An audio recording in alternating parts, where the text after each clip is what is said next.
যদি আজকে আপনাদেরকে একটু ভাবতে বলি, একটু চিন্তা করতে বলি, যে আপনি চিন্তা করেন হোয়াট ইজ হ্যাপিনেস? হ্যাপিনেস কি? সুখ কি? শান্তি কিসে? আপনারা কেউ বলতে পারবেন হোয়াট ইজ হ্যাপিনেস? মানব জীবনে মানুষ সব থেকে সুখে কোন সময়টা কাটায়? চিন্তা করেন। আমরা আজকে মাইন্ডের সিমটম শিখবো, আর আমরা চিন্তা করতে পারবো না। চিন্তা করার ক্ষেত্রে যদি সংকোচন থাকে বা আড়ষ্টতা থাকে, তাহলে কিন্তু মাইন্ডের সিমটমস অনেক দূরে থাকবে, আমাদের টাচের বাইরে থাকবে।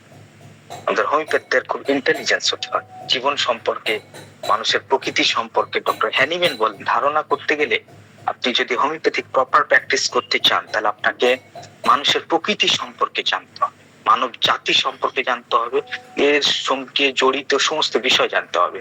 অতএব আমি আপনাদের কাছে আজকে একটা প্রশ্ন রাখতেছি, আপনারা মন খুলে বলেন হোয়াট ইজ হ্যাপিনেস?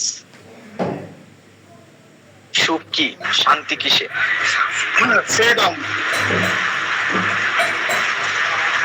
একটু বিস্তারিত ভাবে।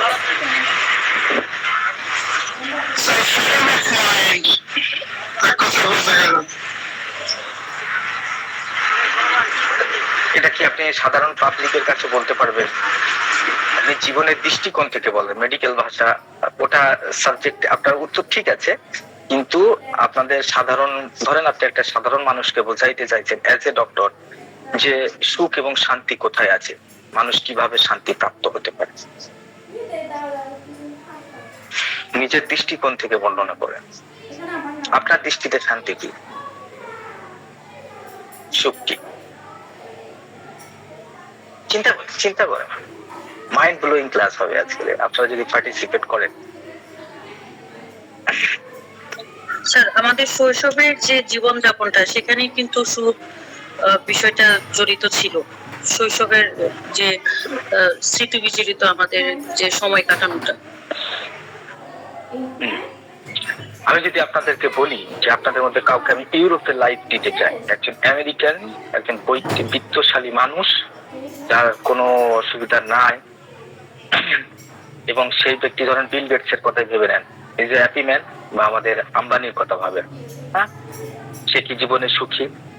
বা পাহাড়ের চূড়ায় বসে যে সাধু জীবন কাটাচ্ছে, সে কি সুখী?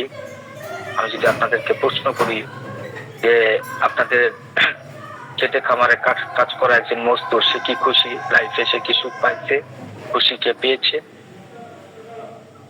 কে খুশি? কি পেলে মানুষ খুশি হবে? চিন্তা করে। আসসালামু আলাইকুম। জি, ওয়ালাইকুম আসসালাম। বলে যার বাংলা অর্থ সুখ, কোন মানুষটা সুখ? সুখ বা শান্তি দুটাই ধরে নেয়, সুখ প্লাস শান্তি। একটা মানসিক অবস্থাকে নির্দেশ করে, যা মানে যা সন্তুষ্টি, মানে যা পেয়ে খুশি বা আনন্দের অনুভূতির সাথে সেটা সম্পর্ক থাকে। এটাই তো স্যার। ঠিক আছে, আপনার উত্তর ঠিক আছে। আর কেউ পার্টিসিপেট করবেন? আর কেউ কিছু বলবেন? আসসালামু আলাইকুম স্যার। জি বলেন, প্লিজ বলেন। জি স্যার, হ্যাপিনেস যেটা স্যার, সুখ যেটা, আসলে সেটা হচ্ছে আমাদের যে মনের, যে হৃদয়ের যে স্যাটিসফ্যাকশনটা আছে, কন্টেন্টমেন্টটা যেটা আছে, তৃপ্তি, এই তৃপ্তি যতক্ষণ থাকবে ততক্ষণ আমরা কিন্তু আমাদের সাথে হ্যাপিনেস থাকবে। আর এটা একটা পরিবর্তনশীল বিষয়, আপেক্ষিক বিষয়ও। এটা সবসময় থাকে না স্যার, সবসময় আমি সুখী থাকবো না। মুহূর্তে মুহূর্তে আমাদের যে ফ্রিকোয়েন্সি গুলো চেঞ্জ হয়, এইভাবে হ্যাপিনেসের স্তরটা এগুলা বারবার মানে চেঞ্জ হইতে থাকে। তখন আমরা ওই সময়টাকে বলবো হ্যাপিনেস, যতক্ষণ আমি আমার সবকিছু নিয়ে আমি স্যাটিসফাইড আসছি, আমার কন্টেন্টমেন্ট আমার মধ্যে আছে স্যার। আব্দুল কাইয়ুম ভাই, great answer, thank you very much, big hand for you. Sir, আমি আব্দুল কুদ্দুস নোমান স্যার। কুদ্দুস নোমান ভাই, বিগ হ্যান্ড ফর ইউ। দুর্দান্ত চিন্তা, দুর্দান্ত thinking, thank you very much. আমি খুবই হ্যাপি আপনার উত্তরে। স্যাটিসফিকেশন, ইয়েস, স্যাটিসফিকেশন হচ্ছে কি থেকে বড় জীবনের প্রাপ্তি, এবং এটাকে কেউ ধরে রাখতে পারে না। এই আন্ডারস্ট্যান্ডিং, জীবনে অনেক মুহূর্ত আসবে আমরা অনেকেই ভাবি যে ইয়েস, আমি যদি এরকম একটা জিনিস পাই, এরকম একটা লাইফ স্টাইল পাই, আমার যদি সমস্ত আশা পূর্ণ হয়ে যায়, দেন আই এম হ্যাপি, তখন আমি সুখী হব, এই ভেবে জীবনটাকে কাটিয়ে দেয় অনেক মানুষ। জিনিসের ম্যাটেরিয়ালিস্টিক জিনিসের পিছনে ছুটতে থাকে। কিন্তু মেটেরিয়ালিস্টিক জিনিস, যেমন আমি একটা গাড়ি চাইতেছি, আমি একটা ভালো ওয়াইফ চাইতেছি, আমি একটা ভালো স্ট্যাটাস, মানে সামাজিক ভাবে খুবই একজন যোগ্য পদে, মানে একটা স্ট্যাটাসের মধ্যে যেতে চাইতেছি, দেন আমি হ্যাপি। কিন্তু দেখা যায় যে একটা জিনিস পাওয়ার পরে মানুষের সেই প্রাপ্তিটা কিছুক্ষণ আনন্দ দেয়, তারপর ফের আরেকটা জিনিসের জন্য মন চায়, ফের আরেকটা জিনিসের জন্য। এইভাবে আমরা যদি মেটেরিয়ালিস্টিক ভিউতে দেখি, তো একটা মানুষ কখনো হ্যাপি নয়। সেটা কিছুক্ষণের জন্য একটা সুখ দিতে পারে, একটা প্রশান্তি দিতে পারে, ফের আবার আমাদের জীবনে আমাদের মনে নানান ধরনের আকাঙ্ক্ষা আসতেই থাকে। মানুষ আস্তে আস্তে আকাঙ্ক্ষার দাস হয়ে যায়, রাইট? তখন সে হ্যাপিনেসকে ফিল করতে পারে না। হ্যাপিনেস হচ্ছে স্যাটিসফিকেশন। আপনি কতটুকু আপনার জীবনের প্রতি এমন একটা দৃষ্টিভঙ্গি রাখছেন যেখানে আপনি সন্তুষ্টি বোধ করছেন, যে আপনার বারবার মন চাইতেছে সবার কাছে বলতে, জীবনে আমার কত প্রাপ্তি, আমার কত অর্জন, আল্লাহ আমাকে কত কি দিয়ে রেখেছে। Yes, it is happiness. এবং এই হ্যাপিনেসকে কেউ কখনো ধরে রাখতে পারে না। এটাও একটা দুর্দান্ত চিন্তা। হ্যাপিনেস, জীবনে সুখ আসবে, দুঃখ আসবে, অনেক জিনিস আমরা পাবো, অনেক জিনিস চাইলে পাবো না। হ্যাঁ, আমাদের কন্ট্রোলের মধ্যে কিছু নাই।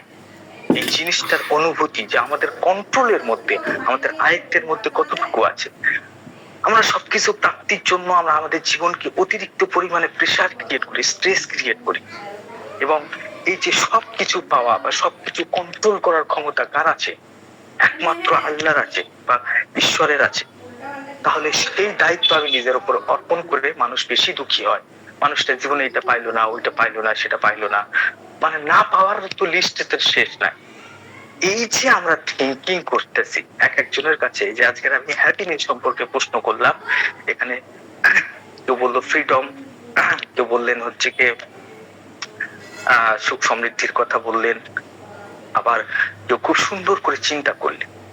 এইবারে আপনি ভাবেন যে আপনি একটা প্রশ্ন, জাস্ট একটা প্রশ্ন রেখেছি আপনাদের সামনে, হ্যাপিনেস কি? তো প্রত্যেকের চিন্তা দেখেন আলাদা ধরনের, প্রত্যেকের বোধ ক্ষমতা আলাদা ধরনের। কেউ হয়তো মনে করতে পারে, আরে না না ডাক্তার, আপনি যা কিছু বলতেছেন, আমি যদি একটা সুন্দর মতো একটা 4 চাকা পাই, ল্যাম্বরগিনি যদি আমার কাছে একটা থাকে, then I am very happy. তার কাছে হ্যাপিনেসের সংখ্যা আলাদা, সে সেইভাবে জিনিসটাকে বুঝতেছে। আব্দুল কাইয়ুম ভাই জিনিসটাকে সেইভাবে দেখতেছে। আমি আমার লাইফের হ্যাপিনেসকে আমি একটা অন্য অ্যাঙ্গেল থেকে দেখতেছি। কেন এত ভ্যারাইটিস ক্রিয়েট করতেছে? একটাই তো প্রশ্ন, উত্তর ভিন্ন ভিন্ন ধরনের, তাই না? এখানটাই হচ্ছে আন্ডারস্ট্যান্ডিং। ইয়েস, এই যে আন্ডারস্ট্যান্ডিং, এই যে ইন্টেলেকচুয়াল পাওয়ার, এই যে বুদ্ধিমত্তা, আমরা বলি বুদ্ধি, আমরা বলি ইন্টেলিজেন্ট, আমরা বলি আন্ডারস্ট্যান্ডিং, বোধ ক্ষমতা প্রত্যেকের ভিন্ন ভিন্ন আছে, ভিন্ন ভিন্ন ইন্ডিভিজুয়ালের ক্ষেত্রে। এইবারে আমরা যে এই যে আজকে যে হ্যাপিনেস সম্পর্কে আমি বললাম, এটা জাস্ট একটা এক্সাম্পল ছিল, এটা মূল বিষয় না। কিন্তু আমাদের আন্ডারস্ট্যান্ডিং ব্যাপারটাকে ভালো করে বুঝতে হবে, যে আন্ডারস্ট্যান্ডিং কি, ইন্টেলেকচুয়াল পাওয়ার কি। আমরা যখনই হ্যাপিনেস নিয়ে চিন্তা করা শুরু করলাম, তখন আমাদের মধ্যে নানান ধরনের চিন্তা আসতে থাকলো। এটা হচ্ছে চিন্তা শক্তি। আমরা চিন্তা করতে পারি যে এই জিনিসটা কি, এই জিনিসটার ব্যাপারটা কি, এটা মানুষের জীবনের সঙ্গে কেমন ভাবে জড়িয়ে আছে। এই যে ইন্টেলেকচুয়াল মানে হচ্ছে তথ্য বিশ্লেষণ করা, যে আপনার কাছে নানান ধরনের এক্সাম্পল আসছে, আম্বানির লাইফ আসছে, একটা রিক্সা চালক মজদুরের লাইফ, তার জীবনযাত্রার ইতিহাস আপনার চোখের সামনে আসতেছে, আপনি যেভাবে জীবন কাটাচ্ছেন সেটা আসতেছে। এই যে সমস্ত কিছু চিন্তা আসছে, এটা একটা ধরনের তথ্য আপনার কাছে আসছে, আপনি সেগুলোকে বিশ্লেষণ করতেছে, যে আম্বানি সুখী, বিল গেটস সুখী, আমি সুখী, আমার প্রতিবেশী কি সুখী, যে নানান ধরনের তথ্য বিশ্লেষণ হচ্ছে আপনার মাইন্ডের মধ্যে। একটু আগে আপনারা যেটা করছিলেন, রাইট, এটা তথ্যগুলোকে নিজেকে বিশ্লেষণ করে দেখছিলেন যে দেখি তো স্যার যেটা বলছে হ্যাপিনেস এর মধ্যে আছে কিনা, ওর মধ্যে আছে কিনা। দেন আপনি একটা সিদ্ধান্তের মধ্যে পৌঁছালেন, যেমন আব্দুল কাইয়ুম ভাই একটা সিদ্ধান্তের মধ্যে পৌঁছালো যে কন্টেন্টেড থাকা মানে হচ্ছে হ্যাপিনেস। এই যে একটা সিদ্ধান্ত গ্রহণ করলেন, এই যে সমালোচনা করছে, আমার আমার কথায় অনেকে সমালোচনা করছে যে স্যার তো বললো যেটা সেটা তো ঠিকঠাক মনের মধ্যে লাগতেছে না, তাহলে তাহলে মনে হচ্ছে স্যার এটা ঠিক বলতেছে না, বা এইরকম হলে হ্যাপিনেস হবে। এই যে আপনি সমালোচনামূলক চিন্তা করছেন, এই প্রপার জিনিসটাকে আমরা বলি ইন্টেলেকচুয়াল। তো প্রত্যেকের ইন্টেলেকচুয়াল পাওয়ার আলাদা আলাদা ধরনের হয়ে থাকে। পেশেন্ট জিনিসগুলোকে যখন আমাদের কোনো পেশেন্ট আসবে, সে কেমন ভাবে চিন্তা করে, কেমন ভাবে সিদ্ধান্ত গ্রহণ করে, কেমন ভাবে সমালোচনা করে, এটা ঠিক কি ওটা ঠিক না, এটা ভুল, বা এটা এটা রাইট হচ্ছে, বা এই চিন্তাটা ঠিক না, বা এটা অবাস্তব চিন্তা, বা এটা কল্পনা, এটা বাস্তব, এটা ফ্যাক্ট, এইভাবে যে আমরা চিন্তা ভাবনা করি, এটা হচ্ছে ইন্টেলেকচুয়াল। এবারে এই ইন্টেলেকচুয়াল ব্যাপারটা থেকে আরেকটু যদি আন্ডারস্ট্যান্ডিং পাওয়ার কি, আন্ডারস্ট্যান্ডিং পাওয়ার হচ্ছে এই যে হ্যাপিনেসটাকে আমরা বোঝার চেষ্টা করতেছি, এই জিনিসটা সবার কাছে কিন্তু ঠিকঠাক ভাবে অনেকেই চিন্তা করতে পারছেন না, অনেকে চিন্তা করতে গিয়ে আটকাচ্ছেন।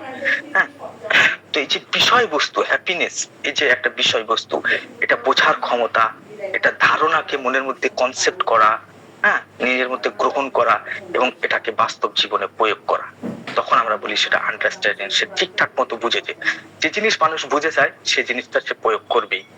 ধরেন আমি যদি ভাবি যে এটা পাপ কাজ, যে এইভাবে মানে মানুষকে ঠগিয়ে আমি হয়তো চেম্বারের মধ্যে 500 জায়গায় 1000 টাকা ফিস নিলাম, কি অসুবিধা? দেন আপনি সেটা ভাবলেন যে এতে তো অনেক পেশেন্ট আসতে পারবে না আমার কাছে, সঠিক ট্রিটমেন্ট নিতে পারবে না, আমার ট্রিটমেন্টের কোয়ালিটিও অত ভালো না, তাহলে আমি 1000 টাকা নেওয়াটা আমার কাছে যুক্তিসঙ্গত ব্যাপার না। এই যে আপনি চিন্তা ভাবনা করলেন এবং সঠিক একটা সিদ্ধান্তে পৌঁছালেন, এটা প্রয়োগ করলেন। হ্যাঁ, এই সমস্ত কিছু আন্ডারস্ট্যান্ডিং পাওয়ারের কারণে আমরা করতে পারছি। অর্থাৎ প্রকৃতির সমস্ত জিনিসপত্রগুলোকে সঠিকভাবে বোঝা, সেগুলোকে শেখা, বা সেগুলোকে বোঝা এবং বুঝে নতুন ধারণাগুলোকে একসেপ্ট করা, যে না আগের চিন্তাটা আমার ভুল ছিল, এই চিন্তাটা এবার ঠিক রাইট হচ্ছে, এবং সেটাকে জীবনের ক্ষেত্রে প্রয়োগ করা। যখনই আপনি ভাবলেন যে এইভাবে পয়সা নেওয়াটা অন্যায়, তখন আপনি সেই কাজটা করতে পারবেন না। যদি করেন তাহলে আপনার আন্ডারস্ট্যান্ডিং পাওয়ারের মধ্যে সমস্যা আছে। মানুষ যখন একটা ভুল রাস্তায় যায়, সে কি ভাই জেনে বুঝে ভুল, ধরেন আপনি ঢাকা যাচ্ছেন, আপনি ধরেন অন্য রাস্তা ধরলেন, একটা অপোজিট একটা রাস্তা ধরলেন, রাস্তার মাঝে যদি কেউ বলে দেয় যে ভাই এই এদিকে এদিকে তো ঢাকা নয়, ওই দিকে ঢাকা, আপনি যদি হ্যাকাতে করে চলতে থাকেন, দেন লোকে ভাববে আপনি পাগল, বা আপনি হয়তো খুবই ঘাড় তেড়া, বা আপনি অতটা বোকা মানুষ, আপনার বুদ্ধি নাই, এদিকে ঢাকা পড়ে না, এই সাইডে ঢাকা। ঠিক ওই রকম টাইপের মানুষ যখন কোনো কিছু একটা বোঝে, সেটা যদি বাস্তব জীবনে প্রয়োগ করার ক্ষমতা যদি তার না থাকে, বা কোনো নতুন একটা জ্ঞানকে অর্জন করলেন, সেটাকে যদি প্রয়োগ বা বাস্তবায়িত করতে না পারেন, তখন আপনার আন্ডারস্ট্যান্ডিং পাওয়ারের ক্ষেত্রে সমস্যা আছে। আন্ডারস্ট্যান্ডিং পাওয়ার হচ্ছে প্রকৃতির জিনিসপত্রগুলোকে, মানব জীবনের জিনিসপত্রগুলোকে, বিষয়বস্তুগুলোকে ভালো করে বোঝা এবং তার থেকে নতুন কোনো ধারণাকে ক্রিয়েট করা, অর্থাৎ ক্রিয়েটিভিটি যেটাকে আমরা বলি, এবং সেটাকে প্রয়োগ করা। এই সমষ্টি হচ্ছে আন্ডারস্ট্যান্ডিং পাওয়ার। আন্ডারস্ট্যান্ডিং পাওয়ারের ক্ষেত্রে কোন কোন জিনিসে যে আপনি বুঝলেন ব্যাপারটা যে হ্যাপিনেস কি, এটা যখন আপনি চিন্তা করতে গেলেন, কয়েকটা ব্যাপার আপনার সামনে এসছে। এক নম্বর হচ্ছে আপনি সঠিকভাবে সুন্দরভাবে একটা জিনিসকে তখনই বুঝতে পারবেন যখন আপনার স্মৃতিশক্তি খুবই মজবুত হবে। স্মৃতিশক্তি এর সঙ্গে জড়িত, কেননা পিছনের যত ঘটনা ঘটেছে আপনার লাইফে, সে সমস্ত ঘটনাগুলো থেকে আপনার অভিজ্ঞতা তৈরি হয়েছে যে এই দিকে ঢাকা পড়ে না, বা এই জিনিসটা এরকম নয়, বা ওই জিনিসটা ওরকম নয়, যেটা এইভাবে আপনার একটা এক্সপেরিয়েন্স বা একটা অভিজ্ঞতা আপনার মধ্যে ডেভেলপমেন্ট করেছে। সেই অভিজ্ঞতাগুলোকে ঠিক সময় মতো রিকল করা, মনে করতে যদি না পারেন, তখন আপনি নতুন সিদ্ধান্ত নেবেন কিভাবে? তাই স্মৃতিশক্তি ইন্টেলেকচুয়াল বা আন্ডারস্ট্যান্ডিং কে সাপোর্ট করে। আপনার যদি যথেষ্ট স্মৃতিশক্তি না থাকে, তখন আপনি জিনিসগুলোকে, ঘটনাগুলোকে ভালো করে বুঝতে পারবেন না। ডেটাগুলো যদি মাইন্ডের মধ্যে যদি না মানে রিভার্স হয়, তখন আপনি সেগুলোকে বুঝতে পারবেন না। বা নতুন কোনো কিছু যখন আপনি শিখতে যাবেন, যদি স্মৃতিশক্তি সাপোর্ট না দেয়, সেগুলো আপনি বারবার ভুলতে থাকবেন। তখন দ্রুত কোনো তথ্য আপনি মনে রাখতে পারবেন না, তথ্য সংরক্ষণও করতে পারবেন না নিজের মধ্যে। তখন আপনি চিন্তাও ভালো মতো করতে পারবেন না। তাহলে মেমোরি এর ক্ষেত্রে জড়িত। সেকেন্ড, আমি যখন বললাম যে হ্যাপিনেস কি, তখন আপনি চিন্তা করা শুরু করলেন, থিঙ্কিং। এই চিন্তা শক্তি, এটা একটা শক্তির মতো, আমরা চিন্তা করতে পারি। আমরা এমন একটা জীব, আমরা যারা চিন্তা করতে পারি। এই চিন্তা শক্তি, যে ব্যাপারগুলো কেমন হইতে পারে একটু ভাবিত, আচ্ছা হ্যাপিনেসটা কি একটু ভাবিত, হ্যাঁ ভাবতে থাকলেন আচ্ছা হ্যাপি, ও হ্যাপি, আচ্ছা আমি যদি এরকম একটা চাকরি পাই হঠাৎ করে, তাহলে কি আমি হ্যাপি? তাহলে চাকরি করার ক্ষেত্রে কয়েকদিন তো চাকরি করব, খুব ভালো লাগবে, তারপরে একটা সময় চাকরিটা ম্যাড় হয়ে যাবে, সেখানকার নানান ধরনের সমস্যা আসবে, বসের গালাগালি হবে, তাহলে তখন মনে হবে যে চাকরি করার থেকে না করাই ভালো। তাহলে তো চাকরি, নতুন একটা জব পাইলাম, তাহলে এটার মধ্যে তো হ্যাপিনেস না। এই যে আপনি চিন্তা করছেন, যুক্তি খাটাচ্ছেন, লজিক্যালি থিঙ্কিং, লজিক, প্রত্যেকটা মানুষ একটা লজিকের মধ্যে চলে, প্রত্যেকের একটা দর্শন আছে। তো এই যে যুক্তিসঙ্গত চিন্তা করার ক্ষমতা, এটা আপনার ইন্টেলেকচুয়ালকে রিফ্লেক্ট করে যে আপনি কতটুকু বুদ্ধিমান, কতটুকু গ্রহণ করতে সক্ষম, কতটুকু বাস্তবভাবে একটা জিনিসকে বিচার করতে পারেন। এই যে বিচারবোধ, লজিক কখন লাগে? আমরা যখন কোনো কিছু বিচার করি, রাইট? এটা কি ওটা কি, এই যে বিচার করি যখন, তখন আমাদের এই লজিক্যালি থিঙ্কিং আসে। ওকে, দেন আমাদের এই ইন্টেলেকচুয়াল পাওয়ারের সাহায্যে আমরা কি করি? সমস্যা সমাধানের দক্ষতা অর্জন করি, অর্থাৎ প্রবলেম সলভিং অ্যাবিলিটি কতটুকু পেশেন্টের মধ্যে। এবার প্রবলেম সলভিং এবিলিটিটা, অর্থাৎ সমস্যা সমাধান সে কত দ্রুত করতে পারে বা কতটুকু ধীর গতিতে করতে পারে, সেটা হচ্ছে কি তার ইন্টেলেকচুয়াল পাওয়ারকে প্রদর্শন করে। যেমন ধরেন সংসারের মধ্যে একটা ঝামেলা হলো, বউ আপনাকে একটা তথ্য দিচ্ছে, শাশুড়ি একটা তথ্য দিচ্ছে। আপনি যদি বোকা মানুষ হন, তখন আপনি ধরতে পারবেন না যে কে সঠিক কথাটা বলতেছে এবং কে ভুল কথাটা বলতেছে, বা প্রবলেম, বা আপনার সন্তান ঠিকঠাক মতো রাস্তায় আসতেছে না, নিজের ইচ্ছা মতো চলতে, তাকে কিভাবে আপনি রাস্তার মধ্যে নিয়ে আসতে পারেন, এই ব্যাপারে আপনি চিন্তা ভাবনা শুরু করলেন, রাইট? এক্ষেত্রে আপনি সিদ্ধান্ত নিলেন যে আচ্ছা আমার তো ছেলেটা ক্লাস 7-এ পড়ে, ওর হাত খরচা প্রচুর বেশি দেওয়া হয়েছে, পাড়ার ছেলেদের সঙ্গে মিশতেছে, তাহলে দেন হাত খরচাটা বন্ধ করতে হবে, মেশাটা বন্ধ করতে হবে, তাহলে মনে হয় লাইনে আসবে। এই যে আপনি একটা দ্রুত সিদ্ধান্ত নিতে পারলেন যে সমস্যাটা কোথায় এবং কিভাবে এই সমস্যা। অনেক মানুষ আছে, অনেক মেডিসিন আছে যারা এইভাবে দ্রুত সিদ্ধান্ত নিতে পারে না। তারা যে কোনো একটা সমস্যার সম্মুখীন হয়ে, যেমন ওয়াইফের সঙ্গে কোনো সমস্যা, সন্তানের সঙ্গে কোনো সমস্যা, বাপ মায়ের সঙ্গে কোনো সমস্যা, প্রতিবেশীর সঙ্গে কোনো সমস্যা, নিজের ব্যক্তিগত জীবনে কোনো সমস্যা, তারা দ্রুত সিদ্ধান্ত নিতে পারে না। সেক্ষেত্রে তারা বিভ্রান্তির শিকার হয়। একবার মনে হয় এটা করি, একবার মনে হয় এটা করি, অনেক সময় মনে হয় রাস্তাই তো নাই, তাই না? তো এইগুলো ইন্টেলেকচুয়াল পাওয়ারের দুর্বলতার কারণে আসতেছে। কোন মানুষ, ধরেন আমি আপনার সঙ্গে ডেবিট করতে চাইতেছি যে চলেন হ্যাপিনেস সম্পর্কে একটা তর্ক হয়ে যায়, কি মানুষটা সুখী আছে পৃথিবীতে, আমরা বিচার বিশ্লেষণ করে আমরা সবাই মিলে এখানে বসে ভাববো এবং চিন্তা করব যে হ্যাপিনেসটা কি, রাইট?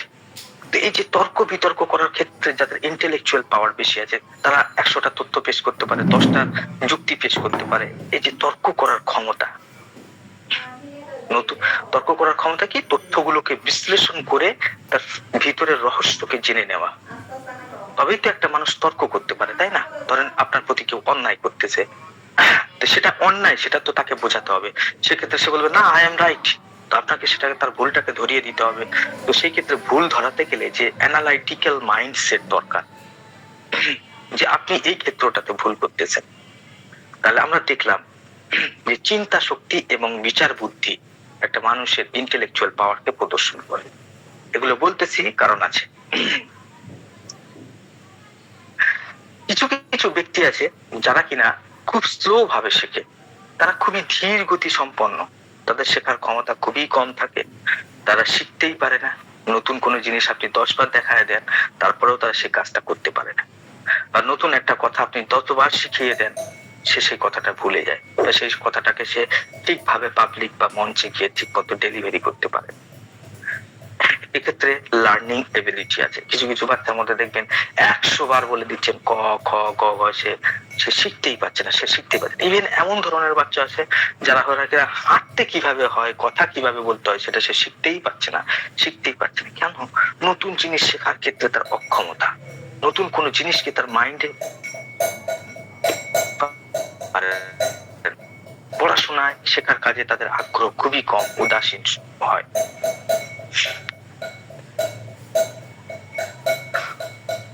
4 নম্বর ফ্যাক্ট হচ্ছে এই যে বুদ্ধি এবং আবেগ, কোনটা আবেগ থেকে আসতেছে, কোনটা বুদ্ধি, মানে ফ্যাক্ট কি? আমাদের মন অনেক কিছু চায় যেটা বাস্তবের সঙ্গে যায় না। তো সেই ক্ষেত্রে দেখা যায় অনেক মানুষ ইমোশনের উপরে সিদ্ধান্ত নেয়। আবেগের মধ্যে, রাগের মধ্যে একটা সিদ্ধান্ত নিয়ে নিল, আচ্ছা ঠিক আছে আমি 1 কোটি টাকা ইনভেস্ট করব। মানে একটা চাপের মধ্যে পড়ে গিয়ে, একটা আবেগের মধ্যে পড়ে গিয়ে, একটা লোভের মধ্যে পড়ে গিয়ে সেখানে দেখা গেল 1 কোটি টাকা এমন একটা প্রজেক্টের উপরে ব্যয় করছে যেটা লস প্রজেক্ট, রাইট? তো অনেক সময় মানুষ আবেগের মধ্যে সিদ্ধান্ত নেয়, ব্রেনটাকে কাজে লাগাতে পারে না, বা তার আবেগটা হারিয়ে যায়। স্বামী স্ত্রীর মধ্যে সামান্য গন্ডগোল হয়েছে, ডিভোর্স দিয়ে দিচ্ছে। মানুষের সেই বুদ্ধি স্টেবিলিটি কোথায়? মানুষটা আবেগের মধ্যে এসে একটা এমন একটা রিলেশন যেটার মধ্যে সে খুবই হ্যাপি ছিল, খুবই নির্ভরশীলতা ছিল, খুবই আনন্দের সঙ্গে ছিল, একটা ছোটখাটো সমস্যায় একটা গুরুত্বপূর্ণ সিদ্ধান্ত সে নিয়ে নিল যে আমরা এবার পৃথক থাকবো, রাইট? এক্ষেত্রে দেখা যাচ্ছে আবেগ তার বুদ্ধিকে নাশ করলো। তো মানুষটা কি সবসময় বুদ্ধিবৃত্তি চিন্তা করে, না খুব বিভ্রান্তির মধ্যে থাকে, যে সিদ্ধান্ত নিতেই পারলো না, বিভ্রান্ত হয়ে গেল যে কার সঙ্গে সে তার লাইফটাকে কাটাবে, রাইট? এগুলো ইন্টেলেকচুয়ালের ডিস্টারবেন্সের কারণে, বুদ্ধির অক্ষমতার কারণে, বিষয়বস্তুকে না বোঝার কারণে, ইভেন অনেক সময় বিচার বুদ্ধি এইভাবে হ্রাসপ্রাপ্ত হয় যে তার মনের মধ্যে যেগুলো আসতে থাকে সেগুলোকেই সে বাস্তব মনে করে, এবং বাস্তবে যেগুলো ঘটতেছে সেগুলোকে সে স্বপ্নময় মনে করে। যেমন ক্যানাবিস ইন্ডিকা, অনেক মেডিসিন আছে, আমি উদাহরণ দিব আস্তে আস্তে। আপনার আগে ব্যাপারগুলোকে একটু ক্লিয়ার করে নি, কেননা এই চ্যাপ্টারটা খুবই ইম্পর্টেন্ট চ্যাপ্টার, এবং প্রত্যেকটা রোগীর ক্ষেত্রে আমাদের জাজমেন্ট করতে হয় যে রোগী কতটা ইন্টেলেকচুয়াল। এবং ডক্টর কেন্ট তার হায়ারার্কির মধ্যে উইল এবং আন্ডারস্ট্যান্ডিং পাওয়ারকে খুবই গুরুত্ব দিয়েছেন। Understanding power, intellectual, then memory. আমরা উইল এন্ড ইমোশন এটাকে আলোচনা করেছি, আর আজকে third lecture understanding and intellectual পাওয়ারের উপর চলতেছে। তাহলে মানুষ কি সবসময় বুদ্ধিভিত্তিক চিন্তা করতে পারে, নাকি না মাঝে মাঝে খুব বিভ্রান্তি হয়? সেই বিভ্রান্তির পরিমাণ কতটুকু সেটুকু মাপতে হবে।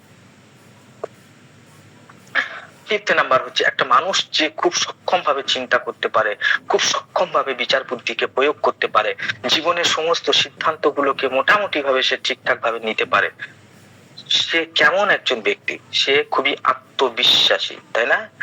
সে দেখছে যে এটা করলে এটা হয়, এটা করলে ওটা হয়, আমি জীবনে এটা করেছি ওটা পাইছি, এটা করেছি এটা ভুল করেছি ওটা ঠিক করেছি। এই যে চিন্তা যে করতে পারে, তার মধ্যে কনফিডেন্স লেভেল গ্রো হয়, রাইট? ব্যাকগ্রাউন্ডে থাকে তার নিজের প্রতি একটা বিশ্বাস, যে কোনো একটা কাজ সে তার ইন্টেলেকচুয়াল পাওয়ার সেটাকে নির্দেশিত করে। তাহলে আত্মবিশ্বাস এবং দ্বিধা এক জায়গায় থাকতে পারে না। আত্মবিশ্বাস এবং দ্বিধাবোধ একসঙ্গে থাকতে পারে না। যারা খুবই আত্মবিশ্বাসী হয়, সমস্ত সিদ্ধান্ত তারা দেখবেন টুকটুক করে নিয়ে ফেলতেছে, তাদের কারো কাছে জিজ্ঞাসা করা লাগে না যে কোনটা করব কোনটা করব না, তারা কোনো দ্বিধার মধ্যে থাকে না। তার ওয়াইফ যদি দেখে যে তার ওয়াইফ খুবই ভালো, হয়তো একটু ভুল করে ফেলেছে, তখন সিদ্ধান্ত নেয়, সিদ্ধান্ত নেওয়ার ক্ষেত্রে যথেষ্ট আত্মবিশ্বাসী, কোনো ভুল করে না সে। তো আত্মবিশ্বাস এই ইন্টেলেকচুয়াল পাওয়ার থেকে আসে, এটা আমরা বলতে পারি। এবং যারা খুব সিদ্ধান্ত নেওয়ার ক্ষেত্রে খুবই দুর্বল, তাদেরই ল্যাক অফ সেলফ কনফিডেন্স কাজ করে তাদের মধ্যে সেলফ এস্টিম খুবই কম। কিছু কিছু ব্যক্তি আছে যারা আবার দেখা যায় এই যে একটা নর্মাল একটা সেট মানব জীবনের, এই নর্মাল সেটের বাইরে তারা অতিরিক্ত বুদ্ধিমান হয়। অতিরিক্ত বুদ্ধিমান হওয়া কিন্তু সমস্যা, অর্থাৎ ওভার ইন্টেলেকচুয়ালাইজেশন। ওভার ইন্টেলেকচুয়াল মানে অপ্রয়োজনীয় ভাবে বিশ্লেষণ করছে। বউ একটু কি সামান্য হয়তো একজনের সঙ্গে ফোনে একটু কথা বলছে, সেটাকে নিয়ে একটা অপ্রয়োজনীয় বিশ্লেষণ করা শুরু করলো। আচ্ছা, রাত 12টার সময় ফোনটা আসছিল, তাহলে ওকে, আচ্ছা ব্যাপারটাই চলতেছে। আচ্ছা, আমি তো বাড়ির বাইরে থাকি, তাহলে বাকি সময়টা কেমন ভাবে কাটায়? বুঝতেছি সমস্যা।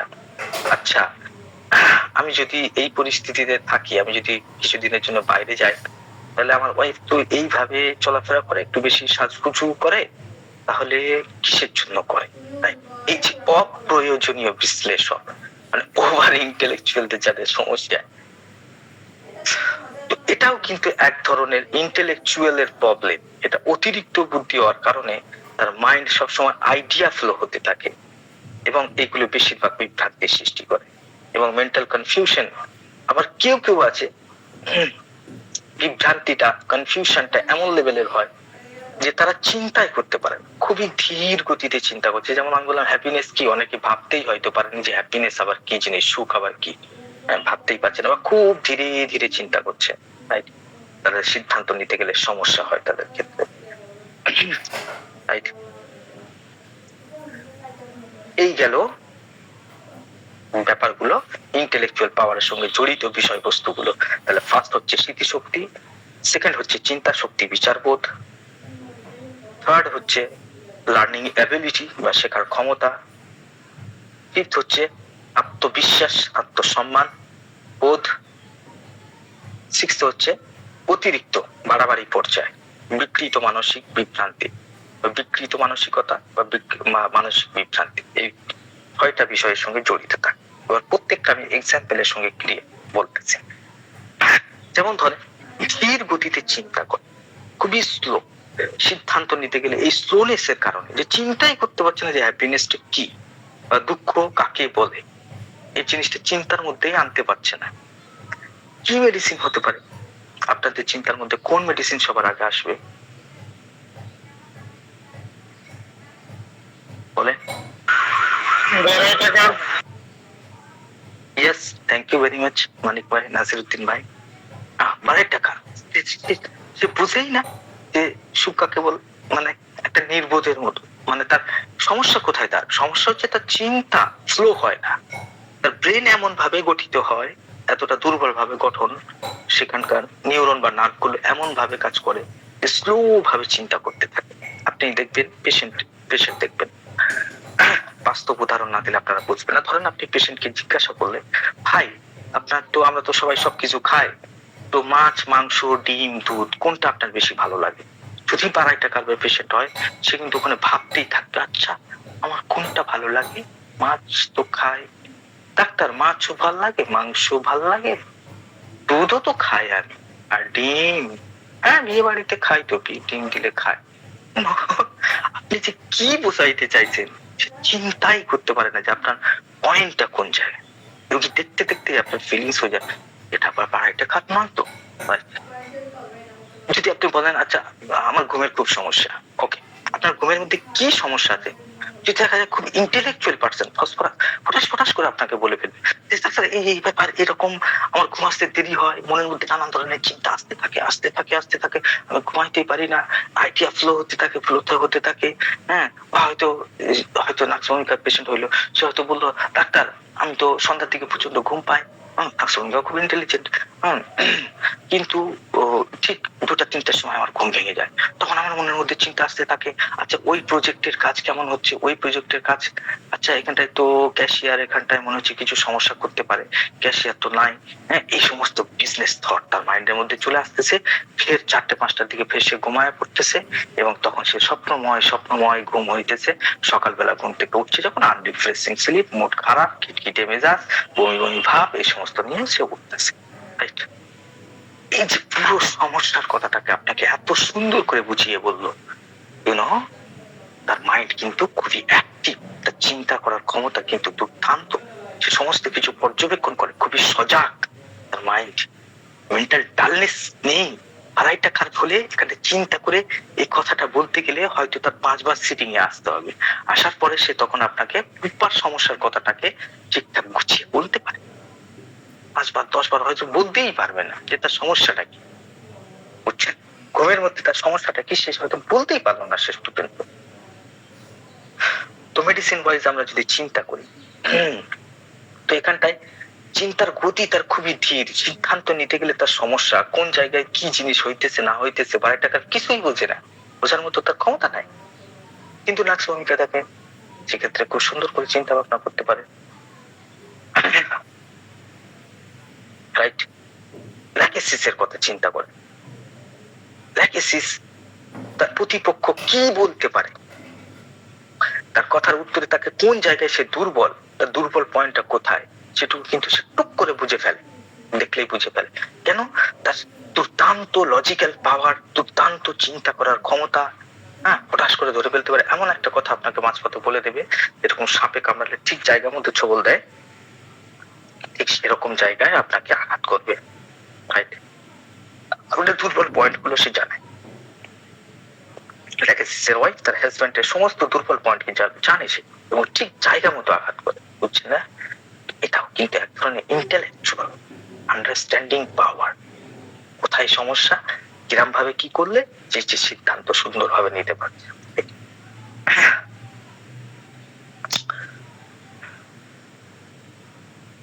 তাহলে এখন আমরা বুঝবো কি করে যে আমাদের পেশেন্ট কতটুকু, যে রানিং যে পেশেন্ট আমার চেম্বারে এসছে তাকে আমরা কি প্রশ্ন করতে পারি যাতে করে তার আন্ডারস্ট্যান্ডিং পাওয়ারটা আমার কাছে ক্লিয়ার হতে পারে। তাহলে আমরা তাকে একটা জিনিস হয়তো আমরা ডাইরেক্ট একটা প্রশ্ন করতে পারি যে আপনার কি মনে হয় আপনি নতুন নতুন জিনিসগুলো খুব দ্রুত শিখতে পারেন? নতুন কায়দা কানুন, নতুন রেওয়াজ নীতি, নতুন একটা গাড়ি, নতুন একটা পদ বা নতুন একটা কিছু আপনি কি খুব দ্রুত শিখতে পারেন, নাকি না আপনার শিখতে গেলে কোনো সমস্যা হয়? রাইট? আপনি বাচ্চাদের জিজ্ঞেস করতে পারেন যে সে পড়াশোনায় কেমন, এর মাধ্যমে তার ইন্টেলেকচুয়াল পাওয়ার প্রদর্শিত হবে। যারা খুবই ইন্টেলেকচুয়াল হয় তারা কিন্তু সব জিনিসই খুব দ্রুত শিখতে পারে। আপনি তাদের শুধু একবার দেখা দেন, সব দেখলেই বুঝতে পারে। ধরেন বাজারে একটা নতুন ফ্যাশন এসেছে, ধরেন যে লিপস্টিকটা কেমন ভাবে লাগাতে হয়, ধরেন একটা কেউ জানে না, যে মানে আদিবাসী কোনো একজন আসলো আমাদের কাছে, বা গ্রাম থেকে একজন মহিলা আসলো, সে শহর অঞ্চলে এসে দেখবেন প্রথমে কয়েকদিন খুব অবস্থা খারাপ অবস্থায়, তারপর আস্তে আস্তে সে শহরের রীতিনীতি গুলো শিখে নিল, কিভাবে জামা কাপড় পরতে হয় সুন্দর করে, কিভাবে লিপস্টিক লাগাতে হয়, কিভাবে মেকআপ করতে হয়, কিভাবে চুলটা পাতলে আরো সুন্দর লাগবে তাকে দেখতে। এই ব্যাপারে সে খুব দ্রুত শিখে ফেললো। তাহলে তার ইন্টেলেকচুয়াল পাওয়ারটা খুবই ভালো। নতুন জিনিস সে কতটা দ্রুত শিখতে পারে সমস্ত ক্ষেত্রে। আপনি ছোট একটা প্রশ্ন করলেই রুগী দেখবেন আপনাকে ঠিকঠাক। দ্বিতীয়ত হচ্ছে আপনি তাকে প্রশ্ন করেন যে আপনার কি মনে হয় আপনি সিদ্ধান্ত নিতে পারছেন, জীবনের সমস্ত সিদ্ধান্ত গুলোকে আপনি সঠিকভাবে নিতে পারছেন? তখন হয়তো পেশেন্ট বলে, না ডাক্তার, সিদ্ধান্ত নেওয়ার ক্ষেত্রে আমি বুঝতেই পারি না যে কোনটা কি কখন কিরম ভাবে করলে ভালো হয়, এটা আমি বুঝতেই পারি না। হ্যাঁ, আমার অনেক সিদ্ধান্ত ভুল। আমি ধরেন একটা ভুল, আমার যখন হচ্ছে কি জব আসলো, যে একটা দুইটা জব একসাথে আসলো, তো আমি ভাবতে পারলাম না কোনটার মধ্যে বেশি লাভ আছে, কোনটাতে লস আছে। বা পড়াশোনার ক্ষেত্রে আমার এই সাবজেক্টটা চয়েস করার ব্যাপার ছিল, আমি ভুলভাবে ওই সাবজেক্টটা নিয়ে ফেলেছি। নেওয়ার পরে আমি দেখতেছি তার মধ্যে কোনো ইন্টারেস্ট নেই। আমাকে লোকজন বলেছিল এতে অনেক টাকা পয়সা আছে, ইঞ্জিনিয়ারিং করলে আপনার খুবই ভালো হবে, হ্যাঁ, এই সিভিল ইঞ্জিনিয়ার নিয়ে আর হলে চাকরির অভাব নাই। হ্যাঁ, কিন্তু আমি বিচারগুলোকে অতটা বিশ্লেষণ করি নাই, আমি আবেগে পড়ে সিদ্ধান্ত নিয়ে ফেলে এখন দেখতেছি যে ইঞ্জিনিয়ারদের কোনো চাকরি নাই বাজারে, কোনো কাজই নাই, বসেই আছি। ভুল সিদ্ধান্ত। বা আমার হচ্ছে কি এরকম পাত্রী এসেছিল, এরকম ব্যাপার, আমি টাকা পয়সার ব্যাপারটা বেশি ভাবে দেখেছি, মেয়েটার ব্যাপারে অতটা জানতাম না, এখন দেখতেছি মেয়েটা তো এরকম ব্যাপার। হ্যাঁ, অথচ আমি এটা চাইনি, আমাকে চাপানো হয়েছে। আরে ভাই, চাপানোর কি?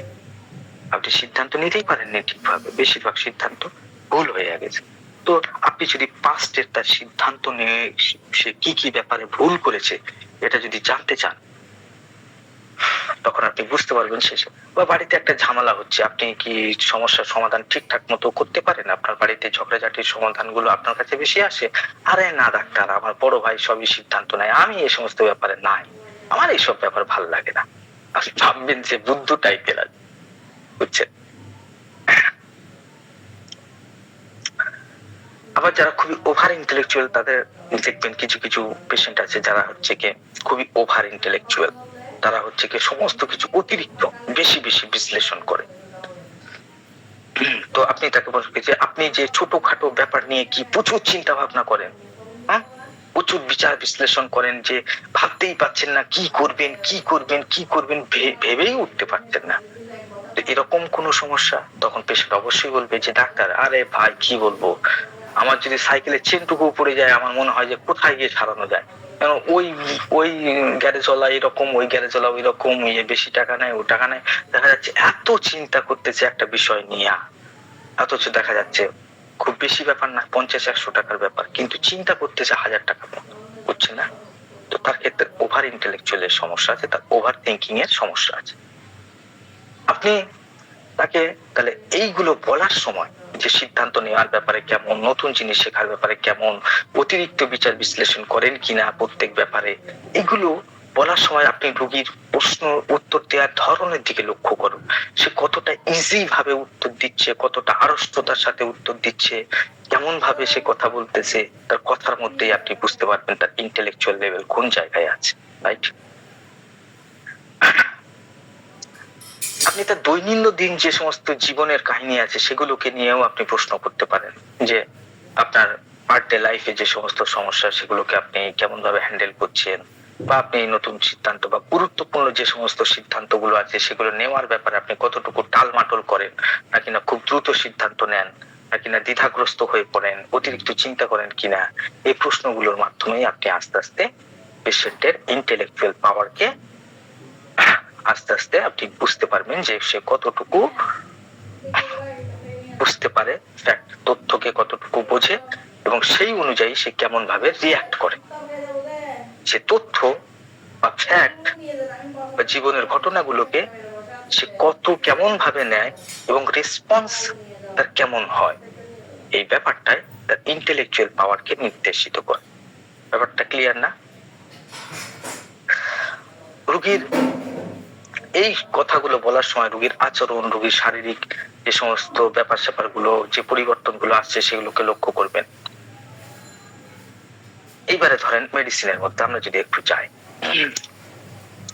তো আমরা দেখবেন যে বারাইটাকাপ, অ্যানাকার্ডিয়াম, এই সমস্ত মেডিসিন গুলো তাদের ইন্টেলেকচুয়াল পাওয়ার খুব দুর্দান্ত ভাবে ক্ষতিগ্রস্ত হয়, বিশেষ করে তাদের স্মৃতিশক্তি খুবই খুবই খুবই খুবই খারাপের দিকে যায়। আবার দেখবেন কিছু ওভার ইন্টেলেকচুয়াল পার্সন যেমন লাইকোপোডিয়াম এন্ড সাইলেসিয়া, তারা কিন্তু অতিরিক্ত পরিমাণে চিন্তা করে, অতিরিক্ত আত্মপর্যবেক্ষণ করে, অতিরিক্ত ভাবে বিষয়গুলোকে চিন্তা ভাবনা করে তারা বেশি ভয়গ্রস্ত হয়ে পড়ে, দ্বিধাগ্রস্ত হয়ে পড়ে। যেমন সাইলেসিয়া, সে সবকিছু জানে, পরীক্ষায় সবকিছু সে লিখতে পারে, কিন্তু অতিরিক্ত চিন্তা করার ফলে তারা পরীক্ষায় বা এক্সামে বা ইন্টারভিউতে গিয়ে এমন আড়ষ্ট হয়ে যায় সে আর ভেবেই উঠতে পারে না কি করব। স্টেজে গিয়ে দেখা যাচ্ছে সাইলেসিয়া কিছুই বলতে পারলো না, স্টেজ পর্যন্ত গিয়ে ঘেমে গিয়ে অস্থির হয়ে গেল। আর পাঁচজন মানুষের সঙ্গে একটা সমস্যার ব্যাপারে আলোচনা করতে গিয়ে সে ঠিকঠাক করতেই পারছে না। লাইকোপোডিয়াম ঠিক ওই রকম টাইপের।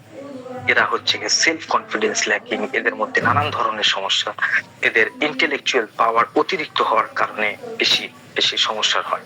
আবার ধরেন চিন্তার গতিকারক খুবই অস্বাভাবিক হয়, যেমন চায়না অতিরিক্ত পরিমাণে চিন্তা করে, হ্যাঁ, ক্যাস্টেল মানে হচ্ছে কি এয়ার ক্যাস্টেল মানে হচ্ছে কি হাওয়াই বাড়ি নির্মাণ করে। যেমন একটা ফিল্ম দেখতে গেছে, তখন সে ভাবতেছে যে ফিল্মটাকে যদি এইভাবে বানানো হয়, আর ফিল্ম কোথায় চলতেছে কি চলতেছে কিছুই না, আমি যদি প্রডিউসার হতাম তাহলে আমি কেমন ভাবে করতাম, এই যে উল্টা পাল্টা চিন্তা, অপ্রয়োজনীয় ওভার থিঙ্কিং, এটা চায়নার সমস্যা। এরকম চিন্তা আর্জেন্টিকাম নাইটিকামে, সে হঠাৎ করে বারান্দায় বসে আছে, হঠাৎ করে একটা গাড়ি যাচ্ছে, সে ভাবতেছে যদি এই বাচ্চাটা যদি গাড়ির তলায় চলে আসে তারপরে কি হবে, তারপরে কি হবে, রক্তাক্ত পরিস্থিতি, ছুটে যাচ্ছে, হঠাৎ করে চেতনা ভাঙতেছে, আর আমি কই যাচ্ছি, কিছুই তো হয়। অতিরিক্ত ইন্টেলেকচুয়াল মানে চিন্তার গতিটা অস্বাভাবিক হয়ে গেছে, আনকন্ট্রোল হয়ে গেছে। বুঝছেন ব্যাপারটা? এগুলো সবই ইন্টেলেকচুয়াল প্রবলেমের মধ্যে আসে। ক্যানাবিস ইন্ডিকা সেও একটা আলাদা ব্যাপার, তার স্বপ্নের ময়। আমার কাছে একটা পেশেন্ট এসেছিল, একটা 18-19 বছরের বাচ্চা, কানে বল।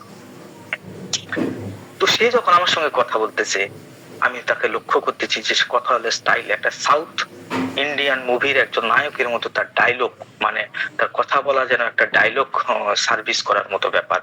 হ্যাঁ, তার চুলের গঠন, তার কাপড় চোপড় একদম সেই কোয়ালিটি, সে নিজেকে একজন নায়ক ভাবে। তো রাস্তায় থেকে কয়েকজন আমার কিছু মহিলা পেশেন্ট সেখানে বসে আছে, সেখানে এমন ভাবে সে কমেন্ট করতেছে, এমন ভাবে শো আপ করতেছে সে যেন কোনো একজন নায়ক।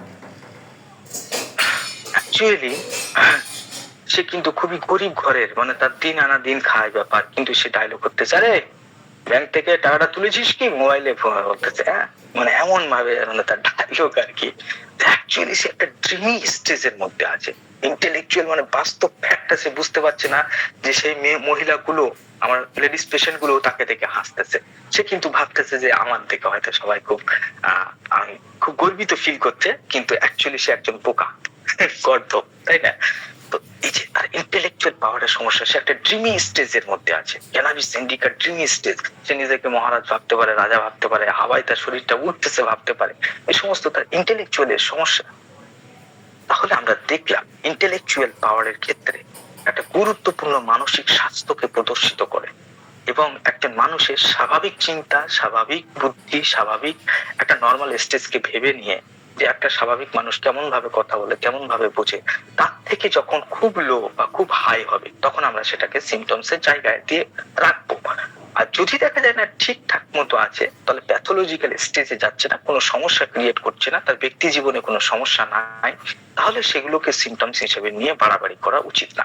ধরেন 4-5টা সমস্যা সে সমাধান করতে পারেনি, তার হয়তো বাড়িতে একটা ঝগড়া আছে, কিন্তু বেশিরভাগ ক্ষেত্রে সে তার ছেলেদের ব্যাপারে, তার ভবিষ্যতের ব্যাপারে, তার ওয়াইফের ব্যাপারে, তার বাড়ির পরিবেশের ব্যাপারে সে সচেতন, সে মোটামুটি সিদ্ধান্ত নেয়। তাহলে আমরা সেখানটায় কিন্তু তার ইন্টেলেকচুয়াল পাওয়ার নিয়ে কোনো প্রশ্ন করবো না। বুদ্ধিমান মানে ওই স্কুল র্যাঙ্কিং এর বুদ্ধিমান, এই ব্যাপারটাকে মাথায় নিয়ে চিন্তা ভাবনা করলে কিন্তু সমস্যার মধ্যে পড়বে। তাহলে কিন্তু আপনি রোগীর মাইন্ডসেটকে বুঝবেন না। তাহলে আমরা রোগী দেখার সময় তার মানসিক স্বাস্থ্যকে আকলন করার জন্য, ইন্টেলেকচুয়াল পাওয়ারকে বোঝার জন্য আমরা পর্যবেক্ষণ করতে পারি তার স্মৃতিশক্তি কেমন, সে অতীতের ঘটনাগুলোকে ঠিকঠাক মনে রাখতে পারছে কিনা। হ্যাঁ, স্কুল লাইফের কথা বেশিরভাগ মানুষের মনে থাকে। যদি পেশেন্টকে বলা যায় যে আপনি বাচ্চাবেলার একটা মজাদার একটা কাহিনী বলেন তো বললো ডাক্তার জানেন একবার আম চুরি করতে গিয়েছিলাম। হ্যাঁ, আপনি দেখলেন যে না, তার স্মৃতিশক্তি ঠিকই আছে, কোনো সমস্যা নাই। এবার একটা পড়াশোনার ব্যাপার, সেটা মনে রাখা, যেমন অনেক বাচ্চা মা এসে বলে যে পড়াশোনা মনে রাখতে পারছে না, দেখা যায় সেখানে অ্যাবসেন্ট মাইন্ড এর ব্যাপার আছে, বা সে হয়তো অ্যাটেনশন ঠিক মতো দিতে পারছে না, বই হাতে নিয়ে বসছে না। সেক্ষেত্রে আপনি তাকে কি প্রশ্ন করবেন? সেক্ষেত্রে আপনি প্রশ্ন করবেন, আচ্ছা বাবা বলো তো আজকে দুপুরে কি খাইছো? আচ্ছা মাছ। আচ্ছা আচ্ছা আচ্ছা, আর কি খাইছো? ডাল। আচ্ছা আচ্ছা, ওকে। স্মৃতিশক্তি ঠিক আছে, কোনো সমস্যা নাই। বুঝছে না ব্যাপারটা? নর্মাল ব্যাপারগুলোকে আমাদের চিন্তা করতে হবে। কিন্তু ওই যে এত বানানটা কি, ডাবল পি এল ই, এত অনেক বাচ্চা নাও বলতে পারে। আপনি তার স্মৃতিশক্তি কমজোর নাও ভাবতে পারবেন না। মানে তাকে যে ব্যাপারগুলো স্বাভাবিক মনে রাখার দরকার, সেই জিনিসগুলো যখন ভুলে যাচ্ছে তখন তার স্মৃতিশক্তির সমস্যা। ব্যাপারটা বুঝছেন কিনা? স্মৃতিশক্তি এর পরের ক্লাস আসতেছে, মেমোরি, এর নেক্সট বুধবারে। মেমোরি সম্পর্কে কিভাবে অনুসন্ধান করবেন, কি ইনভেস্টিগেশন করবেন, মেমোরিটা কি, কেমন জিনিসগুলো, ব্যাপার স্যাপারগুলো স্বাভাবিক, কোনগুলো অস্বাভাবিক, সেগুলো আমরা আলোচনা করব বিস্তৃত ভাবে। তাহলে রোগীর স্মৃতিশক্তি ব্যাপারে আমাদের জানতে হবে, রোগীর চিন্তা করার ক্ষমতা কেমন সেটাকে ইনভেস্টিগেট করতে হবে। চিন্তা করার ক্ষমতা কেমন সেটা আপনি ক্লিনিকের মধ্যেই বুঝতে পারবেন। আচ্ছা আপনি বলেন আপনার রোগ কি কি আছে, আপনার কি কি কষ্টের মধ্যে পড়ছেন, দেখা যাচ্ছে রোগী খুব সুন্দরভাবে উত্তর দিচ্ছে, আপনি তার চিন্তা শক্তি নিয়ে কোনো প্রশ্ন তুলতে পারেন না। আচ্ছা আপনার কি পছন্দ কি অপছন্দ, ডাক্তারও সব তো খায়, তার মধ্যে মিষ্টিটা একটু বেশি, মিষ্টি দেখলেই লোভ লাগে, ওকে রাইট। চিন্তা করার ক্ষমতা দুর্দান্ত আছে, কিন্তু সে বলতে পারছে না। তার মা তাকে পুশ করছে, তার বাপ তাকে পুশ করছে। 35 বছরের বা একজন লোক, সে মোবাইলের লক লাগালে খুলতে পারে না, সে কারণে সে লকই লাগায় না। চিন্তা করেন বুদ্ধি ক্ষমতা কোথায় গেছে, বুঝছেন না? তাই আমার প্রফেসর তাকে প্রশ্ন করছে, এই যে আপনি স্মার্টফোনটা ইউজ করছেন, আমার প্রফেসর কিন্তু দুর্দান্ত, তো আপনি বলেন যে এর কোন কোন ফিউচার আপনি ব্যবহার করেন? সে বলতে যে ডাক্তার স্মার্টফোন তো ব্যবহার করছে, আমি এর কিছুই জানি না, শুধু ফোন আছে আর ফোন যায়, আমি শুধু ফোন রিসিভ করি। ইভেন আমি এই মোবাইলে পাসওয়ার্ড পর্যন্ত দিই না, আমি কোনো প্যাটার্নও লক করি না। কেন? কারণ হচ্ছে আমি যদি পাসওয়ার্ড দিই না স্যার, আমি খুলতে পারবো না, আমি এটা 100%। ইউনো, ইন্টেলেকচুয়াল চিন্তা করার ক্ষমতা, শেখার ক্ষমতা, একটা মোবাইল একটা লোক ইউজ করতেছে, আপনি স্মার্টফোন থেকেই আপনি রোগীর ইন্টেলেকচুয়ালে পৌঁছতে পারেন। এটাকে প্রশ্ন করেন, এই যে আপনি ফেসবুক চালাতে পারেন, হোয়াটসঅ্যাপ চালাতে পারেন, যে ইউটিউবের ভিডিওগুলো আপনি, আমি যদি আপনাকে বলি যে অমুক ভিডিওটা দেখবো, তাহলে আপনি কিভাবে করবেন? যদি আপনার মনে হয় বাড়িটা কাট, তো আপনি এই প্রশ্নটা তাকে ছুটতেই পারেন, দেখবেন গড় গড় করে সে, আপনি বুঝতেই পেরে যাবেন ইয়েস ইট ইজ বাড়িটা কাট, রাইট? শেখার ক্ষমতা, এই যে মোবাইল একটা 5 বছর ধরে ইউজ করতেছে, 2টার বেশি ফাংশন ব্যবহার করতেই পারে না, তাহলে তার শেখার ক্ষমতা কই? আপনি তাকে জিজ্ঞেস করতে পারেন আপনি কি কি কাজ ভালো মতো করতে পারেন। গাড়ি চালাতে পারেন, বাইক চালাতে পারেন, সাইকেল চালাতে পারেন, আপনি লিখতে পারেন ভালো মতো। শেখার ক্ষমতাটাকে বোঝার জন্য যে সে কতটুকু শিখতে পেরেছে। ন্যায় অন্যায় বোধ তার কেমন, বিচার বোধ কেমন, ভালো মন্দ নিজের জন্য কোনটা ভালো কোনটা খারাপ সে কতটুকু সে সিদ্ধান্তটুকু নিতে পারছে বা নিতে পেরেছে লাইফে, বিচার বোধ তার কেমন, তার আত্মবিশ্বাসটা কেমন। লাইকোপোডিয়াম খুবই ইন্টেলেকচুয়াল পারসন, কিন্তু তার সে কোনো কিছু মানে নতুন কিছু সে গ্রহণ করতেই পারে না। এই কারণের জন্য সে বিয়েতে ভয় পায়, না জানি কি হয়ে যাবে, না জানি কি সমস্যা আসবে। হ্যাঁ, তার মধ্যে সে ওয়াইফের দায়িত্ব পালন করতে পারবে তো ঠিক মতো, বা সবকিছু ঠিকঠাক হবে তো, এই জিনিসগুলো চিন্তা করে লাইকোপোডিয়াম রেসপন্সিবিলিটি আবার সঙ্গে মধ্যে আছে, দিতেই পারে না। আত্মবিশ্বাস, বুদ্ধিমান না একটা লোক, কিন্তু আত্মবিশ্বাস এতটাই কম, ওভার চিন্তা করে বেশি, কি না কি জানি হয়ে যাবে। হ্যাঁ, এত টাকা খরচ আসবে, কত টাকা খরচ আসবে, আবার ছেলে হবে, আবার তার হচ্ছে গিয়ে খরচপাতি, আবার তার স্কুলের ব্যাপার, ওরে বাপরে বাপ, এত দায়িত্ব না, কোনো মতেই না। রাইট, এই যে সমস্যাগুলো, তাহলে আত্মবিশ্বাসটা ইন্টেলেকচুয়ালের সঙ্গে জড়িত থাকে।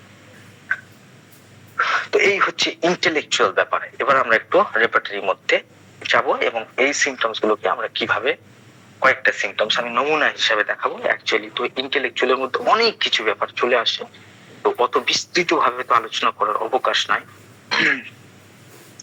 তো আমি একটু স্ক্রিন শো করে শেয়ার করে নিই।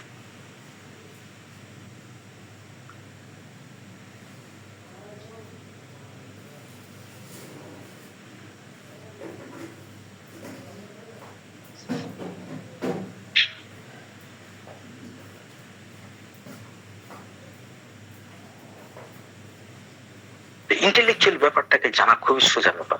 পেশেন্ট যখন কথা বলতে আপনি যদি একটু ভালো করে লক্ষ্য করেন, আপনি বুঝতে পারবেন তার বুদ্ধিমত্তা কেমন।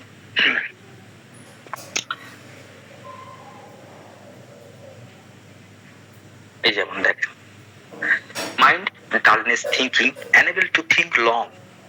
কিছু কিছু পেশেন্ট আছে হয়তো কোনো পজিশনের মধ্যে, দেখেন ইন্টেলেকচুয়াল পাওয়ার বলতে একটা পেশেন্টের হয়তো শর্ট কোনো ব্যাপারের পরে বা লং কোনো ব্যাপার, দুইটাই ক্ষেত্রে হয়। ধরেন খুব টাইফয়েডের একটা স্টেজে আছে এবং সেক্ষেত্রে টাইফয়েড মস্তিষ্ককে এমন ভাবে প্রভাবিত করেছে যে সে আর কোনো চিন্তাই করতে পারছে না, জ্বরের স্টেজের মধ্যে আছে, টাইফয়েডের মধ্যে আছে, আস্তে আস্তে আস্তে আস্তে রোগটা বাড়তে থাকছে। একটা সময় আসবে দেখবে রোগী বিড়বিড় করতেছে, কিছুই বুঝতে পারছে না, বা মাথায় কোনো একটা আঘাত লাগলো আর কিছুই বুঝতে পারছে না, কনফিউশন হয়ে যাচ্ছে, নিজের বাড়ি ঘর তো চিনতে পারছে না, সেক্ষেত্রেও কিন্তু প্রবলেম হয়েছে। তাই এটা শর্ট টার্ম হতে পারে, এটা লং টার্ম হতে পারে।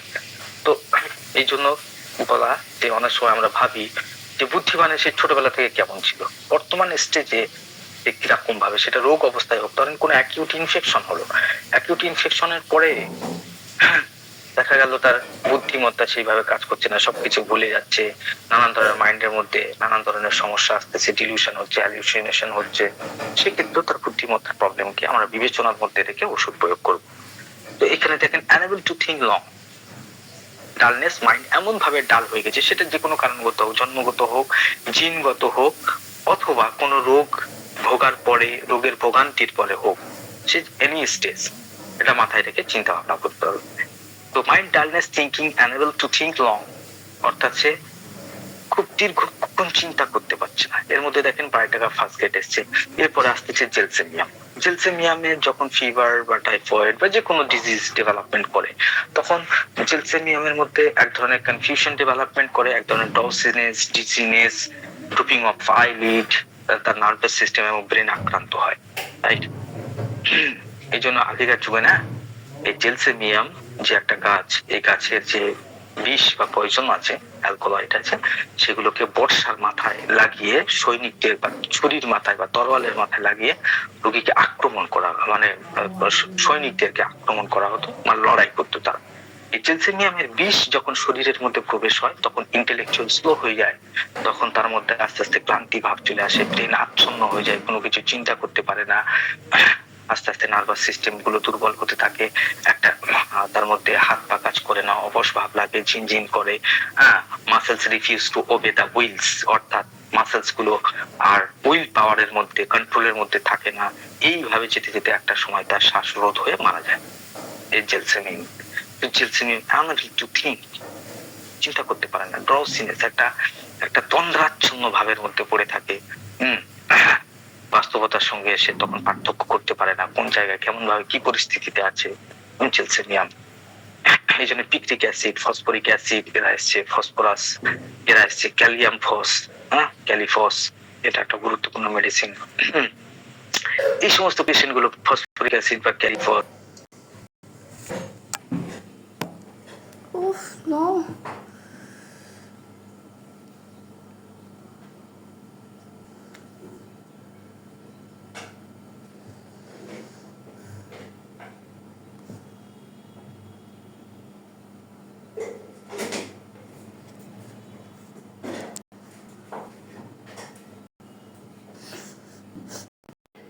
এখানে 12টা কার্বো দেখেন সুন্দরভাবে এখানটায় সেকেন্ড প্লেটে বসে, রাইট?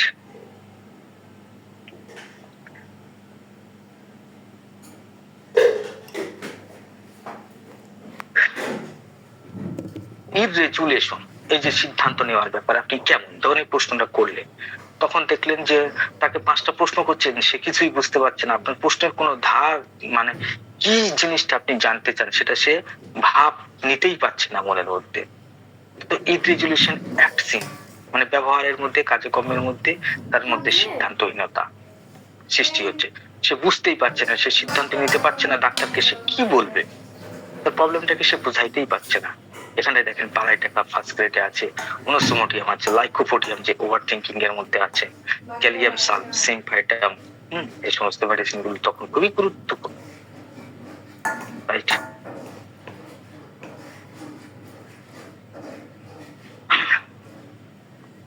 আবার দেখেন একটা একটা পেশেন্টে, একজন ব্যক্তি দোকানে গেল, সে কোনো কিছু চয়েস করতে পারছে না, সে যে কি চায় সে বুঝতেছে না। সিদ্ধান্ত নেওয়ার ক্ষেত্রে তার মনে হচ্ছে একবার এই জুতাটা ভালো, ওই জুতাটা ভালো, আবার মনে হচ্ছে এই কাপড়টা ভালো, ওই কাপড়টা ভালো, কোনো কিছু সে সিদ্ধান্ত নিতে পারছে না। তো চুজিং থিংস ইন ইররেজুলেশন, ইররেজুলেশন দিয়ে আপনি অসংখ্য রুব্রিক্স পেতে পারেন, right?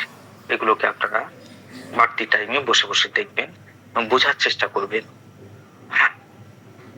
Irregulation weakness from erroneously,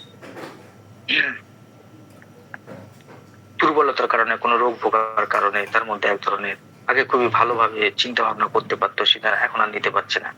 narrow minded, narrow minded যাদের মনের ক্ষেত্রটা বিস্তৃত হয়নি, ডেভেলপমেন্ট হয়নি, চিন্তা ক্ষমতা ডেভেলপমেন্ট হয়নি, ফলে তাদের মধ্যে এক ধরনের ন্যারো মাইন্ডেড অর্থাৎ সংকীর্ণ মনার ব্যাপারে। সংকীর্ণ মন মানে কি? যার মন চলেই না, একটা জায়গায় আবদ্ধ, যেটুকু জানে সেটুকুর মধ্যেই থাকে, সেই 50 বছরের স্টাইলটাকে মানে ধরেই রেখেছে যে তাকে একটা নতুন কাপড় দিবেন, নতুন একটু ফ্যাশনের জিনিসপত্র দিবেন, সে নিতেই পারবে না, নেওয়ার মতো তার ক্ষমতা নাই, রাইট?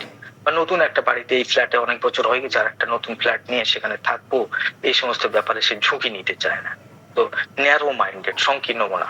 তাকে আপনি একটা চিন্তার কথা বা একটা নতুন আইডিয়ার কথা শেয়ার করলেন, আরে না না না না মানে লস হয়ে যাবে, আরে না এটা ভালো না, এই যে ন্যারো মাইন্ডেড, সংকীর্ণ মনা। এখানে দেখেন baryta cup, conium metallic cup, ব্রাইটা cup দেখেন ঠিক উপস্থিত আছে। ন্যারো মাইন্ডেড এটাও কিন্তু এক ধরনের মনের সংকীর্ণতা, ইন্টেলেকচুয়াল সমস্যার কারণ।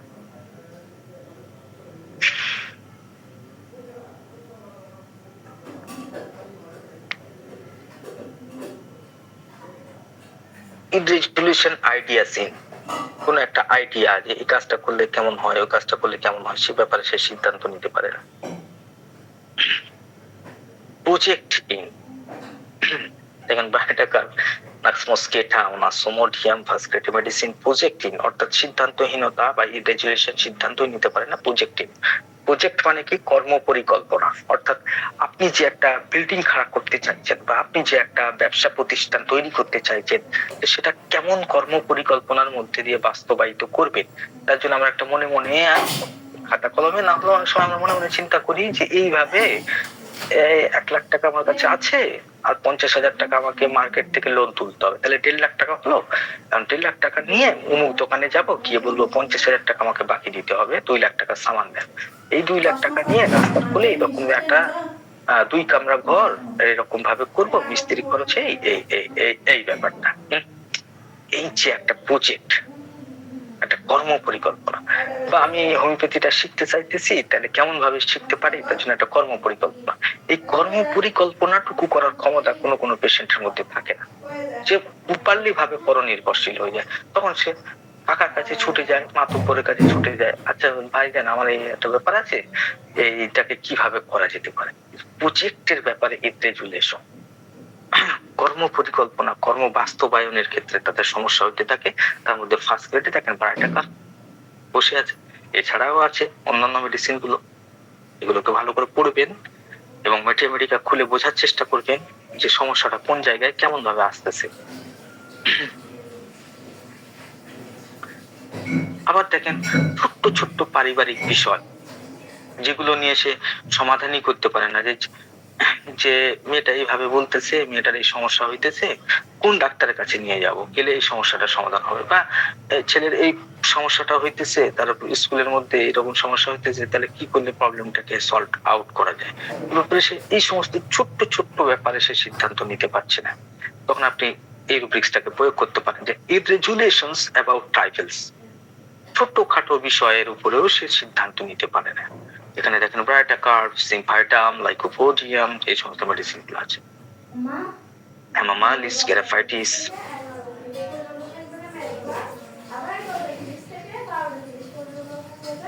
কিছু কিছু পেশেন্ট আছে যারা চিন্তাই করতে পারে না, তারা কোন রকমের মানসিক কর্মের উপরে গেলে, ধরেন একটু ভারী জয় টাইপের জিনিস, আমি বললাম হ্যাপিনেস কি, যে চিন্তা করতে গিয়ে দেখা ঘুমায় পড়লো।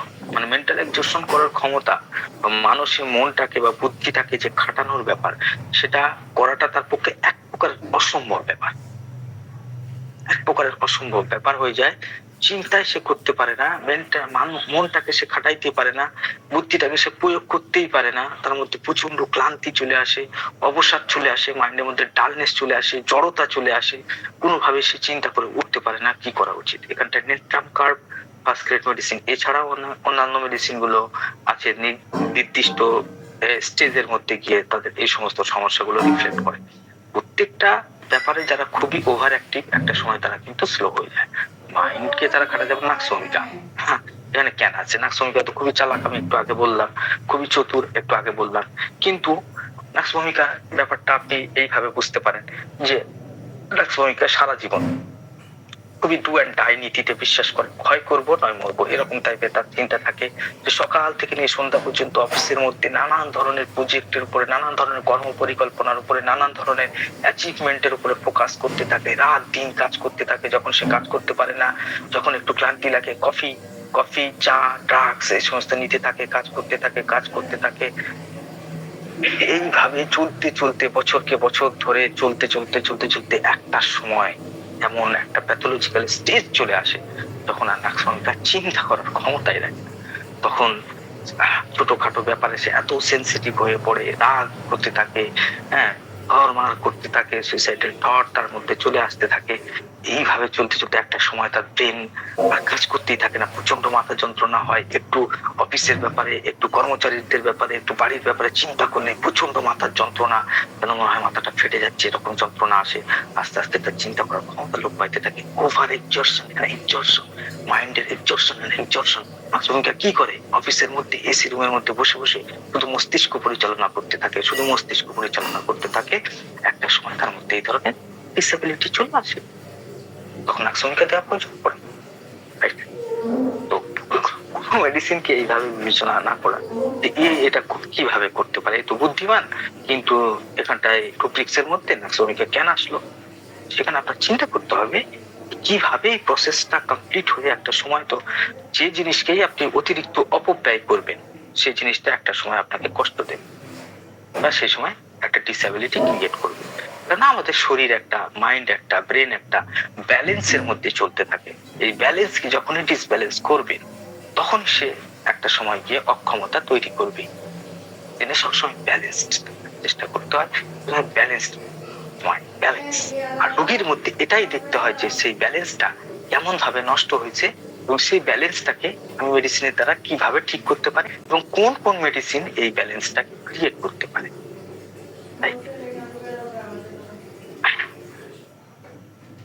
ক্যালকেরিয়া কার্ভ দেখেন এখানটায় আছে। কেন ক্যালকেরিয়া কার্ভ আছে কেউ কি বলতে পারবে?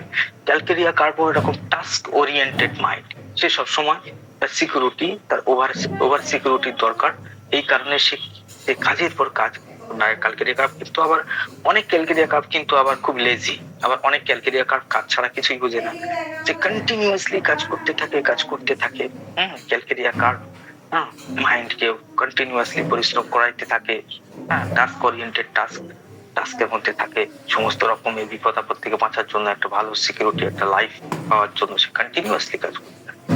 এবং তার মধ্যে নানান ধরনের কোভিড কন্ডিশন গুলো আসতে থাকে, পভার্টি, হ্যান ত্যান, এই সমস্ত কিছুর মধ্যে তো আছে। হরিবল থিংস, স্যাটিসফ্যাক্টরি ইফেক্ট আর প্রোফাউন্ডলি, এই সমস্ত রুব্রিক্সের মধ্যে আছে। এই সমস্ত জিনিসগুলো তাকে খাটাইতে থাকে।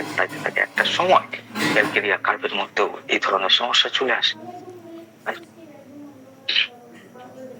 ফসফরাসও খুবই ইন্টেলিজেন্ট পার্সন, কিন্তু এইভাবেই চলে আসে। একটা সময় নির্বোধের মতো আচরণ করতে থাকে, কিছুই বুঝতে পারে না, মাইন্ড পুরো ডাল হয়ে যায়, thinking long enable to think, তখন আর চিন্তা করার ক্ষমতাই থাকে না। নার্ভের তো একটা ভাই ক্ষমতা আছে না, ব্রেনের তো আমাদের একটা লিমিটেশন আছে না, তো লিমিট যখন ক্রস করবে প্রবলেম তো ক্রিয়েট করবে।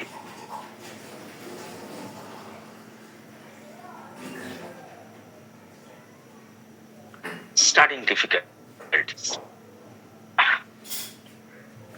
কিছু কিছু ব্যক্তি আছে বা কিছু কিছু বাচ্চা আছে যারা পড়াশোনা করতেই পারে না, স্টাডি তার কাছে খুবই একটা ডিফিকাল্ট, পড়াশোনা করার তার কাছে একটা বোঝার মতো, কিছু সে নতুন শিখতে চায় না। কেন স্টার্টিং ডিফিকাল্ট, সেটা আরেকটু প্রশ্ন করলে আপনি সেখানে বুঝতে পারেন। হয়তো সেখানে কনসেন্ট্রেশনের ডিফিকাল্ট হচ্ছে, হয়তো তার মাইন্ডটা খুবই ডালনেস, হয়তো তার মেমোরির দুর্বলতার কারণে হইতেছে, বা হয়তো সে মানসিক চিন্তা করলেই তার মধ্যে প্রচন্ড ক্লান্তি চলে আসতেছে, অবসাদ চলে আসতেছে, ক্যালিফোসের মতো। রাইট? আমি একটা সময় ক্লাস 9-10 পড়তাম, একটা হোমিওপ্যাথি ডাক্তার কাছে গেছি, বলছি ভাই বুদ্ধি বাড়ানোর ওষুধ আছে? তো সে ডাক্তার একটু চিন্তা ভাবনা করে নিয়ে আমার ক্যালিফস 6x দিয়েছিল, এখন মনে আছে ক্লাস 7-এর ব্যাপার। তো মনে পরবর্তীকালে যখন আমি হোমিওপ্যাথিক স্টাডি করতে থাকি, তখন আমি দেখি যে ক্যালিয়াম ফসের মধ্যে এক ধরনের এই ধরনের সমস্যা আছে, যে প্রচন্ড পরিমাণে মানসিক কার্য করার কারণে একটা সময় মাইন্ড, শরীর, সমস্ত কিছু প্রচন্ড দুর্বল হয়ে যায়। এই সময় কুকুলাস ইন্ডিকাও কিন্তু খুব সুন্দর কাজ করে। তো কুকুলাস ইন্ডিকা, ক্যালিয়াম ফসফরিক অ্যাসিড, এই সমস্ত মেডিসিন গুলো, এই সমস্ত ওভার এক্সজর্পশন, যারা খুবই ওভার স্টাডি করে তাদেরকে অনেক হেল্প করতে পারে। তো স্টার্টিং ডিফিকাল্ট ব্যাপার ওটা না, যে যারা পড়াশোনা করতেই পারে না, করতে গেলেই নানান ধরনের সমস্যা হয়, অবসাদ আসে, ভাল লাগে না, এনার্জি পায় না, এনার্জি খুব স্লো হয়ে যায়, এনার্জি লো হয়ে যায়, মাথার যন্ত্রণা হয়, নানান ধরনের সমস্যা হয়, বুঝতেই পারে না। সেখানে বুঝতে হবে যে সমস্যাটা কোন জায়গায় আছে, কনসেন্ট্রেশনের প্রবলেম, মেমোরিতে প্রবলেম, নাকি না মাইন্ডের ডালনেস, নাকি না ব্রেনের গঠন ঠিকঠাক হয়নি, প্রবলেম। আমি যে জিজ্ঞেস করি হোয়ার ইজ দ্য প্যাথোলজি, উপর থেকে তো একটা সমস্যা দেখলে হয় না, আপনাকে সমস্যার গভীরে নামতে হবে। ডক্টর বিতুল কাস বলেন ডেপথ অফ দা প্যাথোলজিটাকে বোঝার চেষ্টা করেন, কোন জায়গায় সমস্যাটা আছে, সেটা কি সারবে কি সারবে না, প্রবলেম কি সর্ট আউট করা সম্ভব এই মুহূর্তে, নাকি না প্রবলেম সর্ট আউট করা সম্ভব নয়, এতটা ক্ষতি হয়ে গেছে অর্গানিজমে। এই জন্য এই ক্যালকুলেশনটা খুবই দরকার।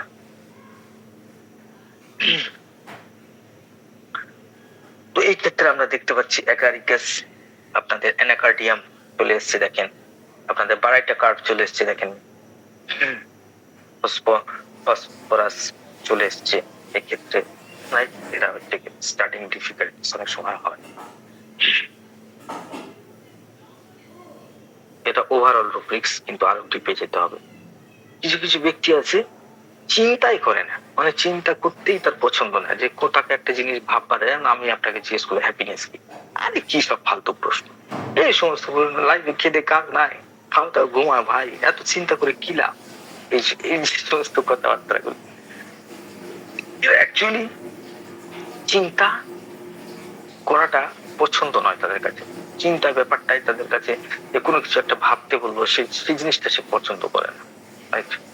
এমন ব্রেনের শিথিলতা চলে আসে, যে থিঙ্কিং অ্যাভারশন চলে আসে, যে চিন্তার মধ্যে থাকবো না, একদম রিল্যাক্স মাইন্ডে থাকবো, একদম রিল্যাক্স ভাবে থাকবো, এই সমস্ত চিন্তা ভাবনা করে।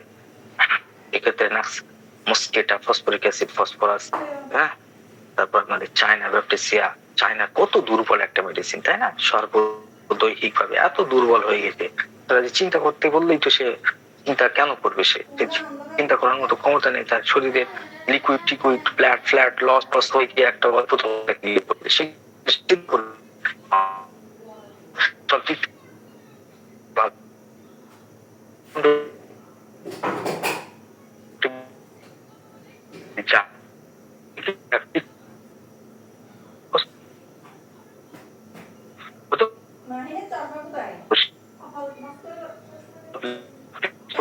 বলতে পারেন সেগুলো আপনি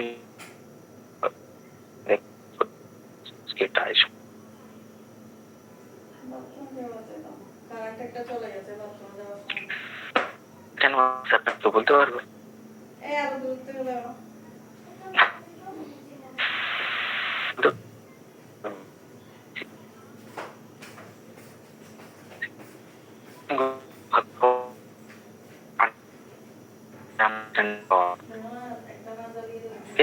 বইয়ের কয়েকটা রাখতে পারবেন না কি এটা বলবেন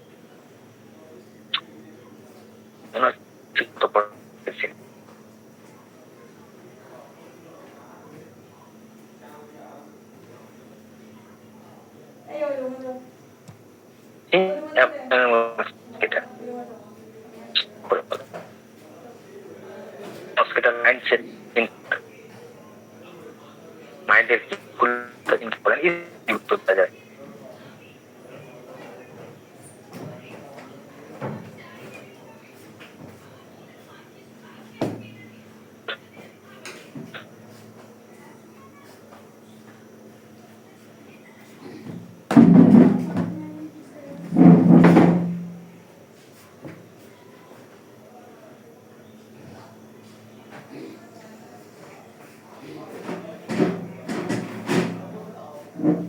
সিমটম কি বলতে পারবেন না? ওকে, মোস্টলি নার্কোলেপসি বলে একটা, যেখানে মধ্যে থাকে জাগিয়ে থাকাই খুব মুশকিল। এমন ইনফেকশন হয়েছে এমন ব্যক্তিগত ভাবে এমন মানে সংশ্লিষ্ট হয়ে গেছে করেছে সে হচ্ছে কি তাকে জাগিয়ে থাকাই মুশকিল। অনেকটা ওপিয়ার মতো অনেকটা ক্যানাবিসের মতো একটা স্টেজের মধ্যে থাকে, প্রচন্ড মাইন্ড থাকে, একদম মানে মাইন্ড কাজ করতে একদম অক্ষম, যে স্লিপিনেস কন্ডিশনের মধ্যে থাকে, স্লিপিনেস ড্রিমিনেস কন্ডিশনের মধ্যে থাকে, স্লোনেস অফ মাইন্ড থাকে, সেখানে একদম প্রচন্ড মাইন্ড স্লো হয়ে যায়। যেখানে চিন্তা ভাবনা স্লো হয়ে যায় সে চিন্তা করবে কি করে ভাই? এই জন্যই তো থিঙ্কিং অ্যাভারশন 2 আসতেছে।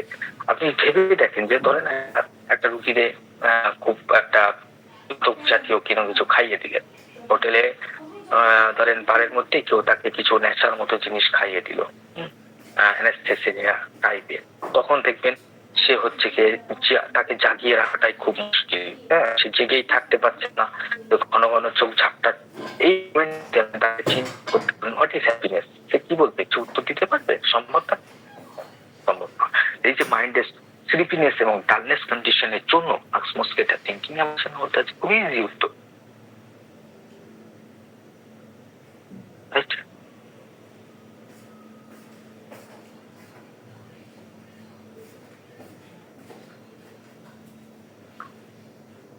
নিউ থিংস শেখার মতো কেমন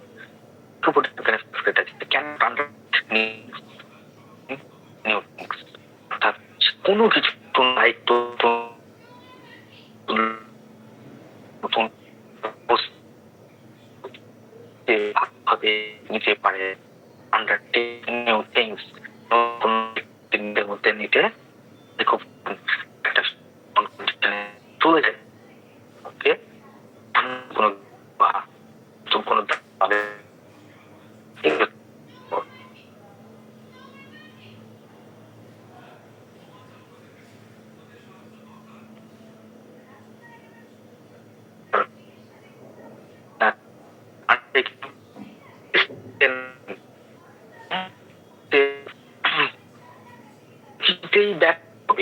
ব্যক্ত চায় না, এই কোনো কিছু কোনো নিজে চায় সে ফেল হয়ে যায়, যদি সে ব্যর্থ হয়।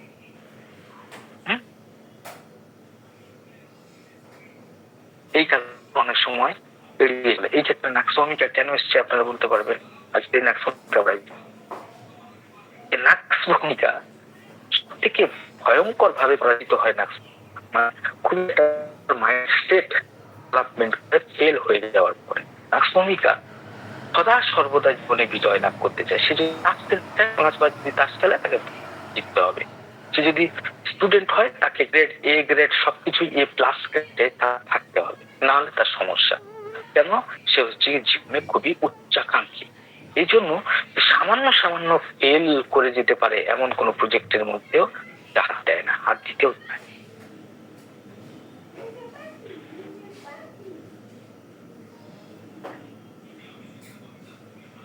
এক্ষেত্রে দেখেন কিছু কিছু বাচ্চারা কিভাবে হাঁটতে হয় শিখতে পারে না। লার্নিং ওয়াক যে 3 বছর 4 বছর হয়ে হাঁটতে গুরুত্বপূর্ণ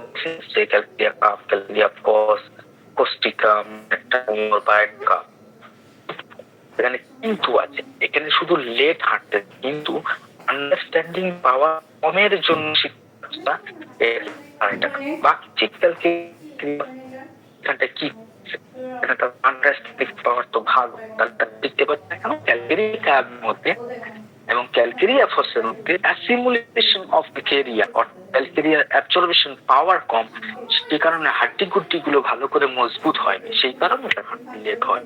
তাদের পেনফ্রন্টালিসিস থাকে, এই সমস্ত এই যেগুলো নলেজ এখানটা প্রয়োগ করতে হবে। নেট্টামিওর কেন ওয়াকিং লেটের মধ্যে আছে? নেট্টামিওর ওয়াকিং লেটের মধ্যে এই কারণ আছে, নেট্টামিওর বাচ্চারা সমস্ত কাজ বিশেষ করে হাঁটার কাজটা খুব দ্রুত করতে চায়, এত দ্রুত সে সবে পা হয়ে এত দ্রুত সে হাঁটতে চায়, ফলে সে ভুলে যায়। এই কারণের জন্য সে হাঁটা শিখতে গিয়ে অনেক দেরি করে ফেলে। কিন্তু ভাড়াইটা গার্বেকটাই কি করতে, ভাড়াইটা কার জানেই না কেমন ভাবে হাঁটতে হয়। এখানে ইন্টেলেকচুয়াল পাওয়ার কমের কারণে ভাড়াইটা হাঁটতে দেরি করে, মস্তিষ্কের গঠন তেমন ভালো তো হয় না, তার মধ্যে নতুন ক্ষমতা করি কারণ ভাবে পড়া থাকলে আপনি ব্যাপারগুলো বেশ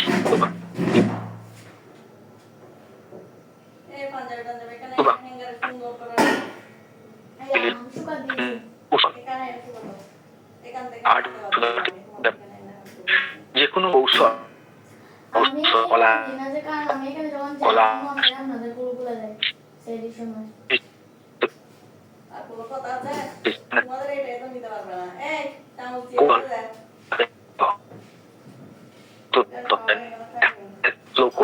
মধ্যে ভাবে সাধারণ থেকে হায়ার লেভেলের মধ্যে থাকে। তার মধ্যে সব থেকে প্রমিনেন্ট কিছু বা করি না, মানে কিছু অযোগ্য দেখালাম। এবার আবার কিছু ব্যক্তি আছে যে সামান্য কৌশল ঠিকঠাক মতো শিখতে পারে না,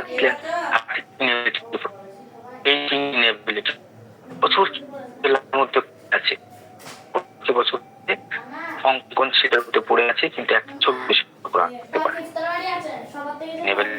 করতে পারে। সাইন্স ক্ষেত্রে গুরুত্বপূর্ণ হয়েছে।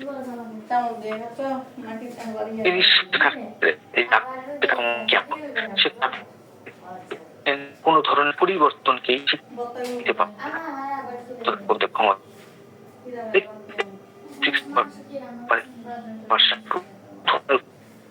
মন লাইফ আছে এমনি থাকতে চায়, হয়তো সেটা ফোবিয়ার কারণে হতে পারে, সংকীর্ণ মনের ক্ষেত্রে হতে পারে, বা চেঞ্জ অ্যাভারশনের কারণে হতে পারে, কোনো নতুন জিনিস শেখার আগ্রহ ক্ষমতা অ্যাভারশন। অ্যাভারশনের মধ্যে পছন্দ নয়, এটা কেন পছন্দ নয় আরো প্রশ্ন করলে মধ্যে আরো স্পেসিফিক রূপকে ব্যবহার করতে পারে, কিন্তু যদি সেই পর্যন্ত যেতে পারে অত্যন্ত এই রূপটাকে ব্যবহার করতে পারে চেঞ্জ অ্যাভারশন টু, অর্থাৎ সে কোনো পরিবর্তন নিতে পারে না, বা একটা কার্বন গ্রাফাইটিস কার্বোফেজ ক্যালিয়াম কার্ব এই সমস্ত মেডিসিন গুলো আছে। ক্যালিয়াম কার্ব তো আবার খুবই স্টিফ মেডিসিন, তার মনও খুব সংকীর্ণ, বেশি তার মাংস বেশি, সমস্ত কিছুর মধ্যে একটা স্টিফনেস থাকে, একটা রিজিডিটি থাকে।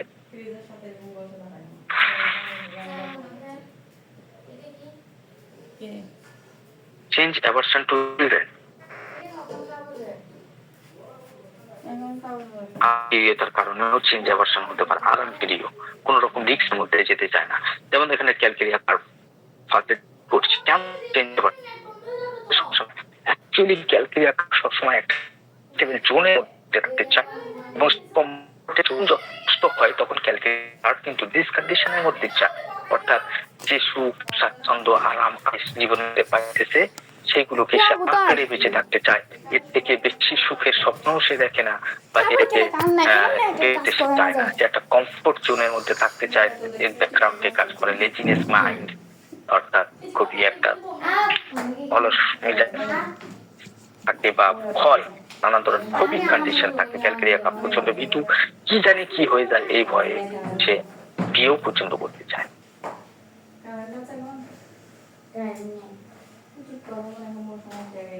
আর কাফাইটিস আছে প্রচন্ড অ্যাংজাইটির কারণে, কার্বোহাইড্রেট গুলো অ্যাংজাইটি মধ্যে পড়ে। কনফিডেন্সের ব্যাপারে যেটা আমি বললাম না, কনফিডেন্স জড়িত আছে। যে সময় রেজুলেশনের মধ্যে আছে যাদের যেমন ডেভেলপমেন্ট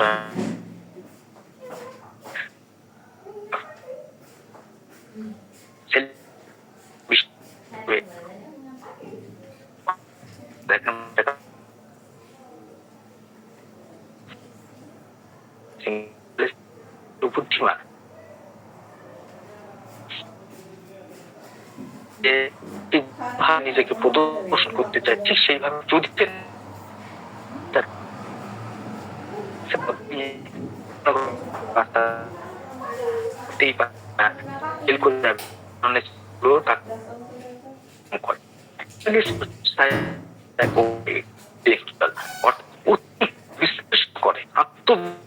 করে অতিরিক্ত কেমন ভাবে আমাকে এইভাবে পিছিয়ে আমাকে এইভাবে পিছিয়ে অতিরিক্ত চিন্তা সাইলেন্সকে ল্যাক অফ সেলফ কনফিডেন্সের মধ্যে নিয়ে যায়।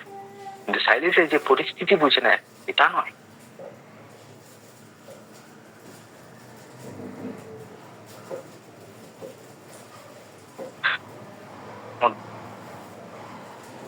অসংখ্য রিসেন্সে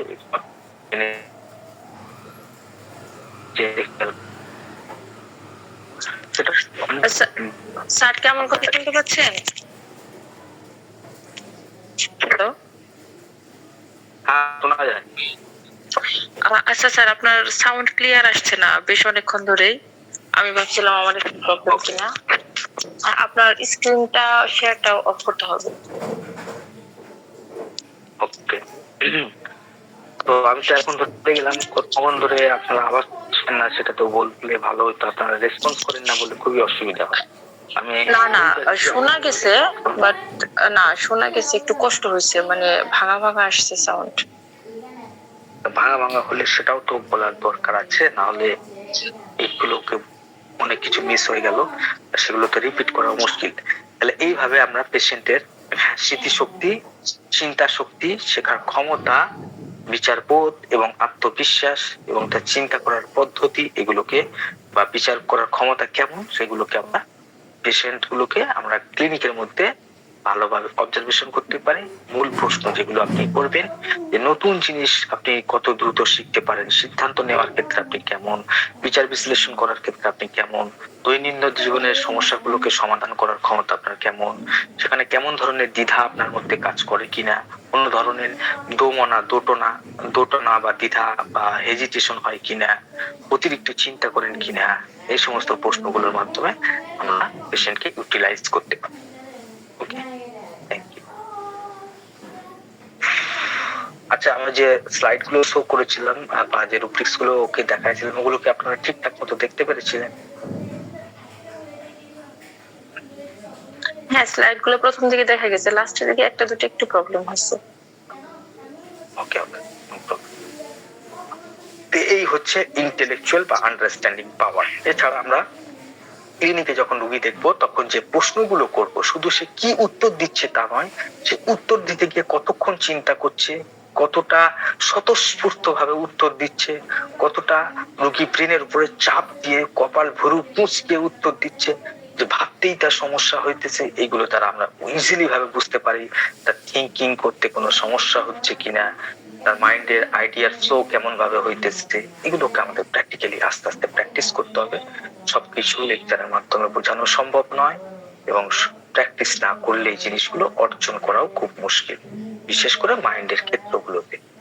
তো এই জন্য আমাদের অবজারভেশন পাওয়ারকে ইন্টেলেকচুয়াল বা পেশেন্টের বিচার বুদ্ধি ক্ষমতা, আন্ডারস্ট্যান্ডিং পাওয়ার, এগুলো কেমন সেগুলো বোঝা ক্ষেত্রে অবজারভেশন, আপনার যে নিজস্ব পর্যবেক্ষণ ক্ষমতা সেটাকে প্রয়োগ করতে হবে। রোগীর ফিজিক্যাল উত্তর দেওয়ার কোয়ালিটি, উত্তর দেওয়ার ক্ষমতা, কতটা কারেক্ট অ্যান্সার করতে পারছে, কতটা ভাবতেছে, কতটা গুছিয়ে বলতে পারছে, সেই সমস্ত কিছু দেখবেন। ব্যাকগ্রাউন্ডে দেখবেন তার সেলফ কনফিডেন্স কেমন, জড়তা কেমন, আড়ষ্টতা কেমন, লজ্জা কেমন, এগুলো সবকিছুই দেখবেন।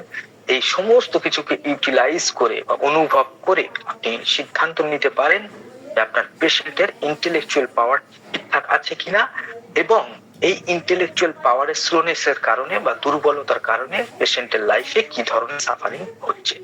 এই সমস্ত অ্যাসেসমেন্টটাকে ঠিকঠাক করলে আপনি তখন রুব্রিক্স গুলোকে বা আন্ডারস্ট্যান্ডিং পাওয়ারের যে রুব্রিক্স গুলো আছে সেগুলোকে ঠিকঠাক বুঝতে পারবেন। ওকে, থ্যাংক ইউ। 10 মিনিট আমরা প্রশ্ন উত্তর পর্ব করতে পারি। Please continue. Thank you sir. আচ্ছা, আজকের ক্লাস নিয়ে কারো কোনো প্রশ্ন আছে? প্রশ্ন থাকলে একটু হ্যান্ড রাইজ করেন, একটু তাড়াতাড়ি করবেন।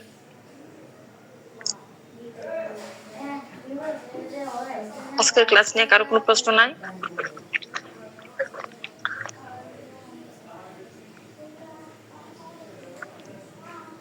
আপনারা কি আমার কথা শুনতে পাচ্ছেন?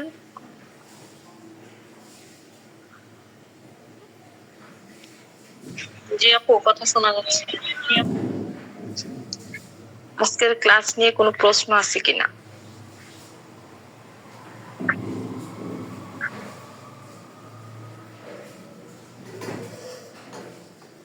আচ্ছা, আজকের ক্লাস নিয়ে সম্ভবত কারো কোনো প্রশ্ন নাই। ভালো ব্যাপার এটা। আশা করি সবাই সবকিছু বুঝতে পারছেন, এর জন্য কোনো প্রশ্ন নাই। আর এটা তো মাইন্ডের উপরে সম্ভবত ক্লাস শেষ হয়ে গেলে স্যারই একদিন প্রশ্ন করবে, তখন বোঝা যাবে কি হয়েছে ব্যাপারটা। আচ্ছা, আমরা একটু আমাদের মাঝে নতুন একজন সদস্য দেখতে পাচ্ছি, এমডি রফিকুল মনে হচ্ছে। স্যার, আপনি কি আছেন?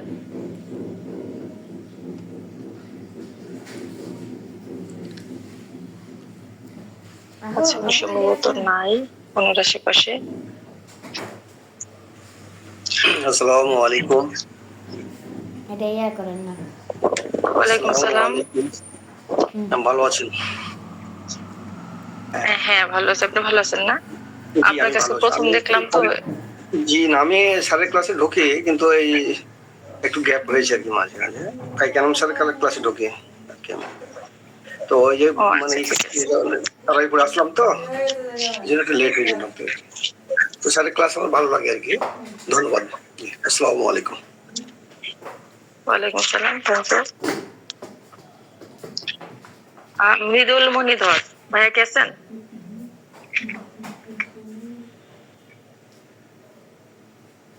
জি আপু। মৃদুল মণিধর। হ্যাঁ ভাইয়া, ক্লাস সম্পর্কে কোনো প্রশ্ন আছে?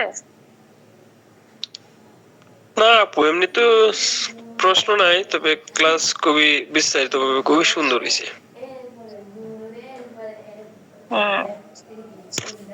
ক্লাস সম্পর্কে কোনো মন্তব্য বা কোনো পরামর্শ থাকলে দিবেন প্লিজ। ক্লাস তো আপু খুবই সুন্দর, হ্যাঁ খুবই বিস্তারিত, ভাইয়া তো খুবই বিস্তারিত ভাবে বুঝেছেন। হ্যাঁ, তো আপু একটু চেষ্টা করুন স্লাইড গুলো যদি দেওয়া যায় আর কি।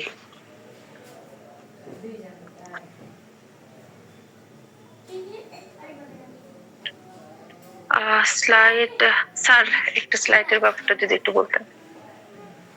হ্যাঁ, স্লাইড তো আগে আমার দেওয়া ছিল, এবং স্লাইড একজনকে শো করার ব্যাপার ছিল, তো সে স্লাইডটা তো শো হয়নি।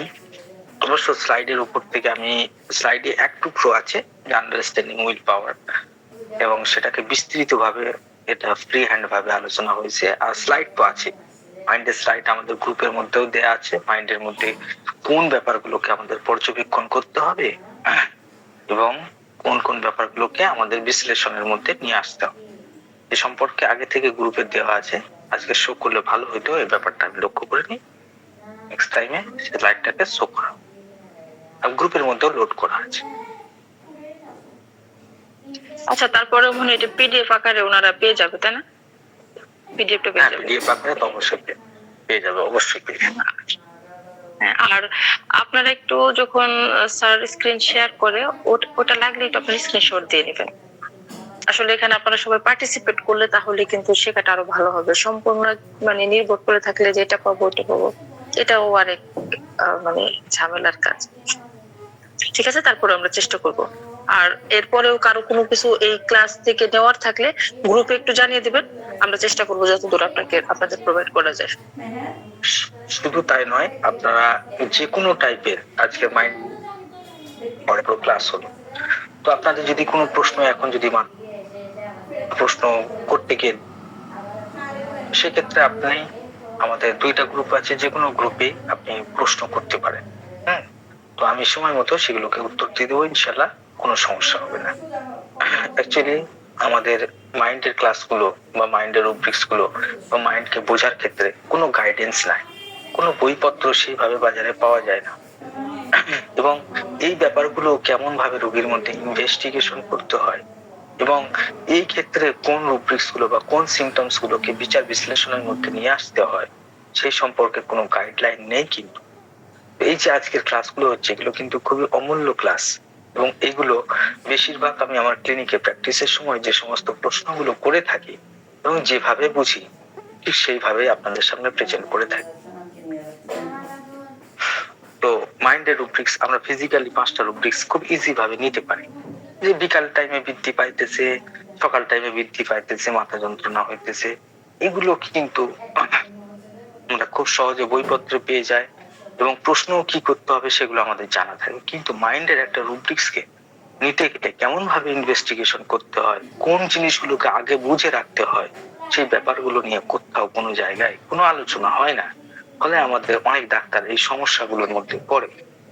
তাই এত ব্রিফলি ভাবে মাইন্ডের আমি এক একটা চ্যাপ্টার, যেটা ডক্টর কেন্ট যে হাইলাইট কি করেছেন, আমাদের কি বুঝতে হবে রোগীর মধ্যে, উইল বুঝতে হবে, ইচ্ছা, ক্ষমতা, ইমোশন, আবেগটাকে বুঝতে হবে, ইন্টেলেকচুয়াল পাওয়ারটাকে বুঝতে হবে, কিন্তু কেমন ভাবে বুঝবো এই সম্পর্কে কিন্তু আলোকপাত করা হয় না।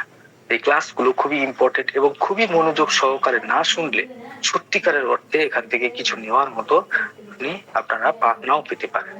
এগুলো খুব ডিপ ভাবে থিঙ্কিং করতে হয়, খুব ডিপ ভাবে বুঝতে হয়। এমন নয় যে আমাদের ম্যাথমেটিক্যাল সমৃদ্ধ নয়, আমাদের ম্যাথমেটিক্যাল খুবই সমৃদ্ধ। মানে বায়োটা কাপ মেডিসিন পড়বেন, সেখানে ইন্টেলেকচুয়াল ব্যাপার আছে। আপনি নাক্স মস্কেটা পড়বেন, সেখানে ইন্টেলেকচুয়াল ব্যাপার আছে।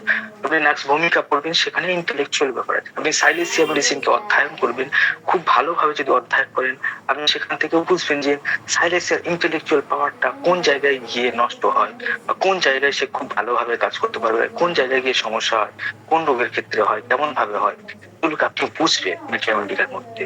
কিন্তু প্রশ্ন কি করবেন, ইনভেস্টিগেশন কি করবেন, টেস্টিং কেমন ভাবে করবেন, আন্ডারস্ট্যান্ডিং এর উপরে কি বুঝলে আপনি, এই যেমন আমি আপনাকে অনেক এক্সাম্পল দিয়েছি, পেশেন্টের একটা প্রশ্ন করলেই আমরা বুঝতে পারি যে তার ইন্টেলেকচুয়াল লেভেল কোন জায়গায় আছে।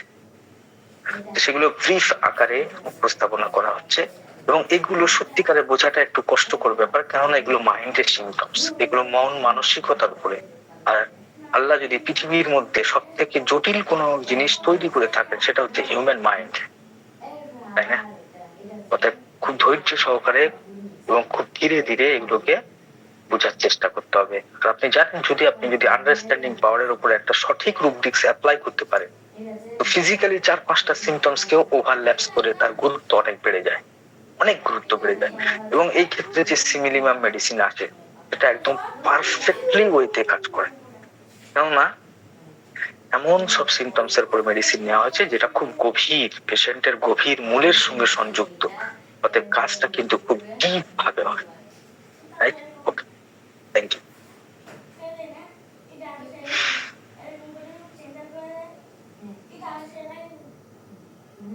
Thank you sir. Abdur Rahim ভাইয়া আছেন? আব্দুর রহিম ভাইয়া নিশ্চিত ঘুমায় গেছে। শারমিন আপু আছেন? জি আপু আছে। আচ্ছা আপু, আজকে ক্লাস সম্পর্কে কোনো প্রশ্ন আছে? না আপু, কিন্তু শেষের দিকের কথাগুলো স্যারের বুঝতে পারতেছিলাম না। স্যারের নেটওয়ার্কের মনে হয় সমস্যা ছিল, খুব কষ্ট হচ্ছিল বোঝাটা। তাছাড়া প্রথম থেকে ভালোই লাগছে। আচ্ছা সমস্যা নাই, যাদের ইন্টেলেকচুয়াল পাওয়ার ভালো আছে তারা কষ্ট করেও বুঝতে পারবে মনে হচ্ছে। তো এটার উপরেই ক্লাস হলো না?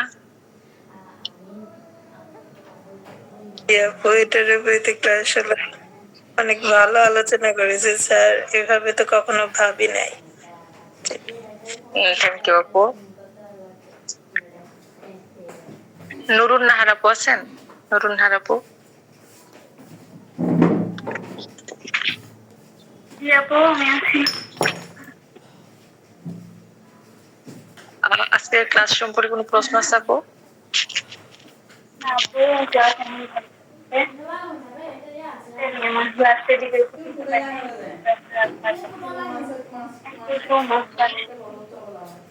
আপু আপনার কথা বোঝা যাচ্ছে না আপু।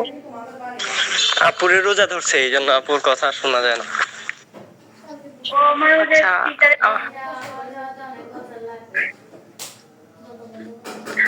আপুর কথা আসলে সত্যি আমি একটা বুঝতে পারি নাই, খুবই দুঃখিত আপু। আপু এখন কি শুনতে পাচ্ছেন? হ্যাঁ হ্যাঁ এখন শুনতে পাচ্ছি আপু, বলেন। আজকের ক্লাস সম্পর্কে একটা ভালো কথা বলেন আর একটা খারাপ কথা বলেন, একটা নেগেটিভ রিভিউ দেন। নেগেটিভটাই আগে বলি, সেটা হলো নেটওয়ার্কের প্রবলেমের জন্য লাস্টে থেকে শুনতে পাই নাই। আর বাকি ক্লাস অনেক ভালো লাগছে। Thank you. আর নেগেটিভ রিভিউটা তাহলে আমাদের এখানে আসলো না, এটা ফোন কোম্পানির ওখানে চলে গেছে আপু।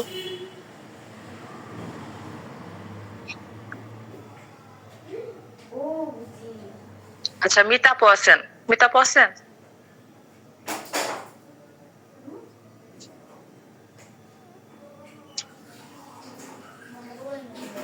মিতাপু কোথায় গেল আবার? ওকে ঠিক আছে। আচ্ছা একটা কথা বলি, ক্লাস টাইমটা কি ঠিক আছে নাকি না ক্লাস টাইমটাকে আগে পরে নিয়ে যাওয়ার ব্যাপারে আপনাদের কোনো মতামত আছে? বোঝার সময় তো মহিউদ্দিন ভাইয়া কে আছেন? মহিউদ্দিন ভাইয়ার সম্ভবত একটু প্রবলেম হচ্ছে, ওনার নামাজ শেষ হচ্ছে 10টার দিকে। মহিউদ্দিন ভাইয়া কে আছেন? আর আসলে আপনারা একটু বলেন, যদি আসলে রোজার টাইম ইবাদতের একটা ব্যাপার স্যাপার আছে, আপনাদের যদি আর একটু মনে হয় যে টাইমের ব্যাপারটা একটু জানাতে পারেন।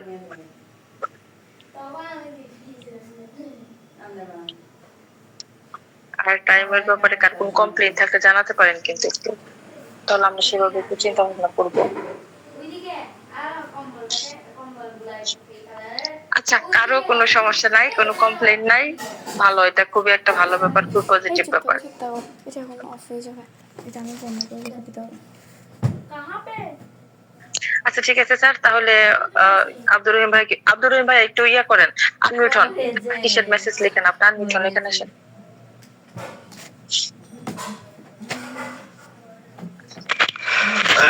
আসসালামু আলাইকুম ওয়া রাহমাতুল্লাহি ওয়া বারাকাতুহু।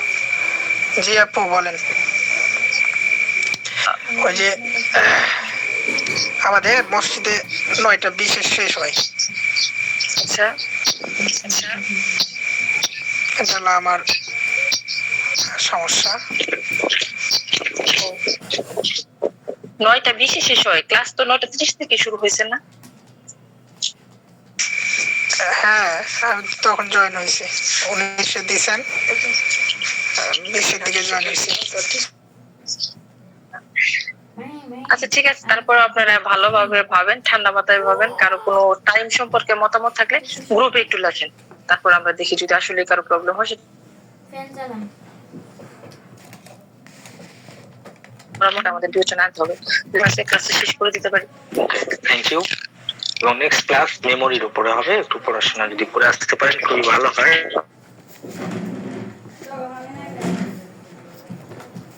এবং ঠিক আছে স্যার, আপনাকে অসংখ্য ধন্যবাদ আর রোজার দিন এত দীর্ঘ সময় আমাদের সাথে থাকার জন্য।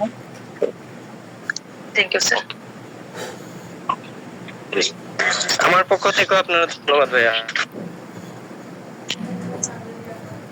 আমরা লেট কারো ধন্যবাদ নেই না, যে লেট আসে তার ধন্যবাদ আমি নেই না। এভাবে বলতে নেই আপু, এভাবে বলতে নেই। বলে আমার ফেলছি। সঞ্জয় স্যারের ক্লাসটা দেখতে করলাম, পাচ্ছি। তারপরে আমি ভাবছি শিখেছে এটা, কিন্তু এখনো যেটা পড়লাম বুঝলাম।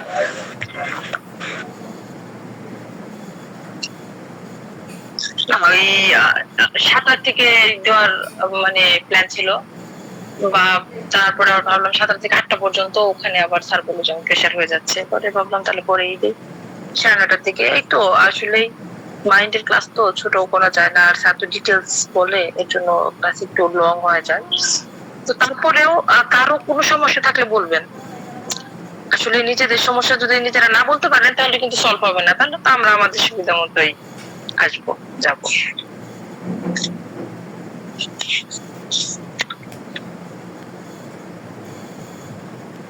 আচ্ছা ঠিক আছে, তাহলে সবাই সুস্থ থাকেন, ভালো থাকেন। আর এতক্ষণ ধরে আমাদের সাথে থাকার জন্য অসংখ্য ধন্যবাদ। রোজার দিন তারপরেও এত কষ্ট করে আমাদের সাথে আছেন, আমরা আসলে কৃতজ্ঞতার জন্য। তো নেক্সট আমাদের ক্লাস আছে আবার বুধবারে, আর প্রতিদিন সকালে তো আমাদের আলোচনা আছেই 9:30 থেকে। ওটা 9:30 থেকে দিছি, ওটা 8:30 থেকে না, এখন 9:30 থেকে হবে। সবাই একদম ফ্রেশ তারপরে আসবেন, ঠিক আছে? তাহলে সবাই ভালো থাকেন, সুস্থ থাকেন, আল্লাহ হাফেজ, আসসালামু আলাইকুম।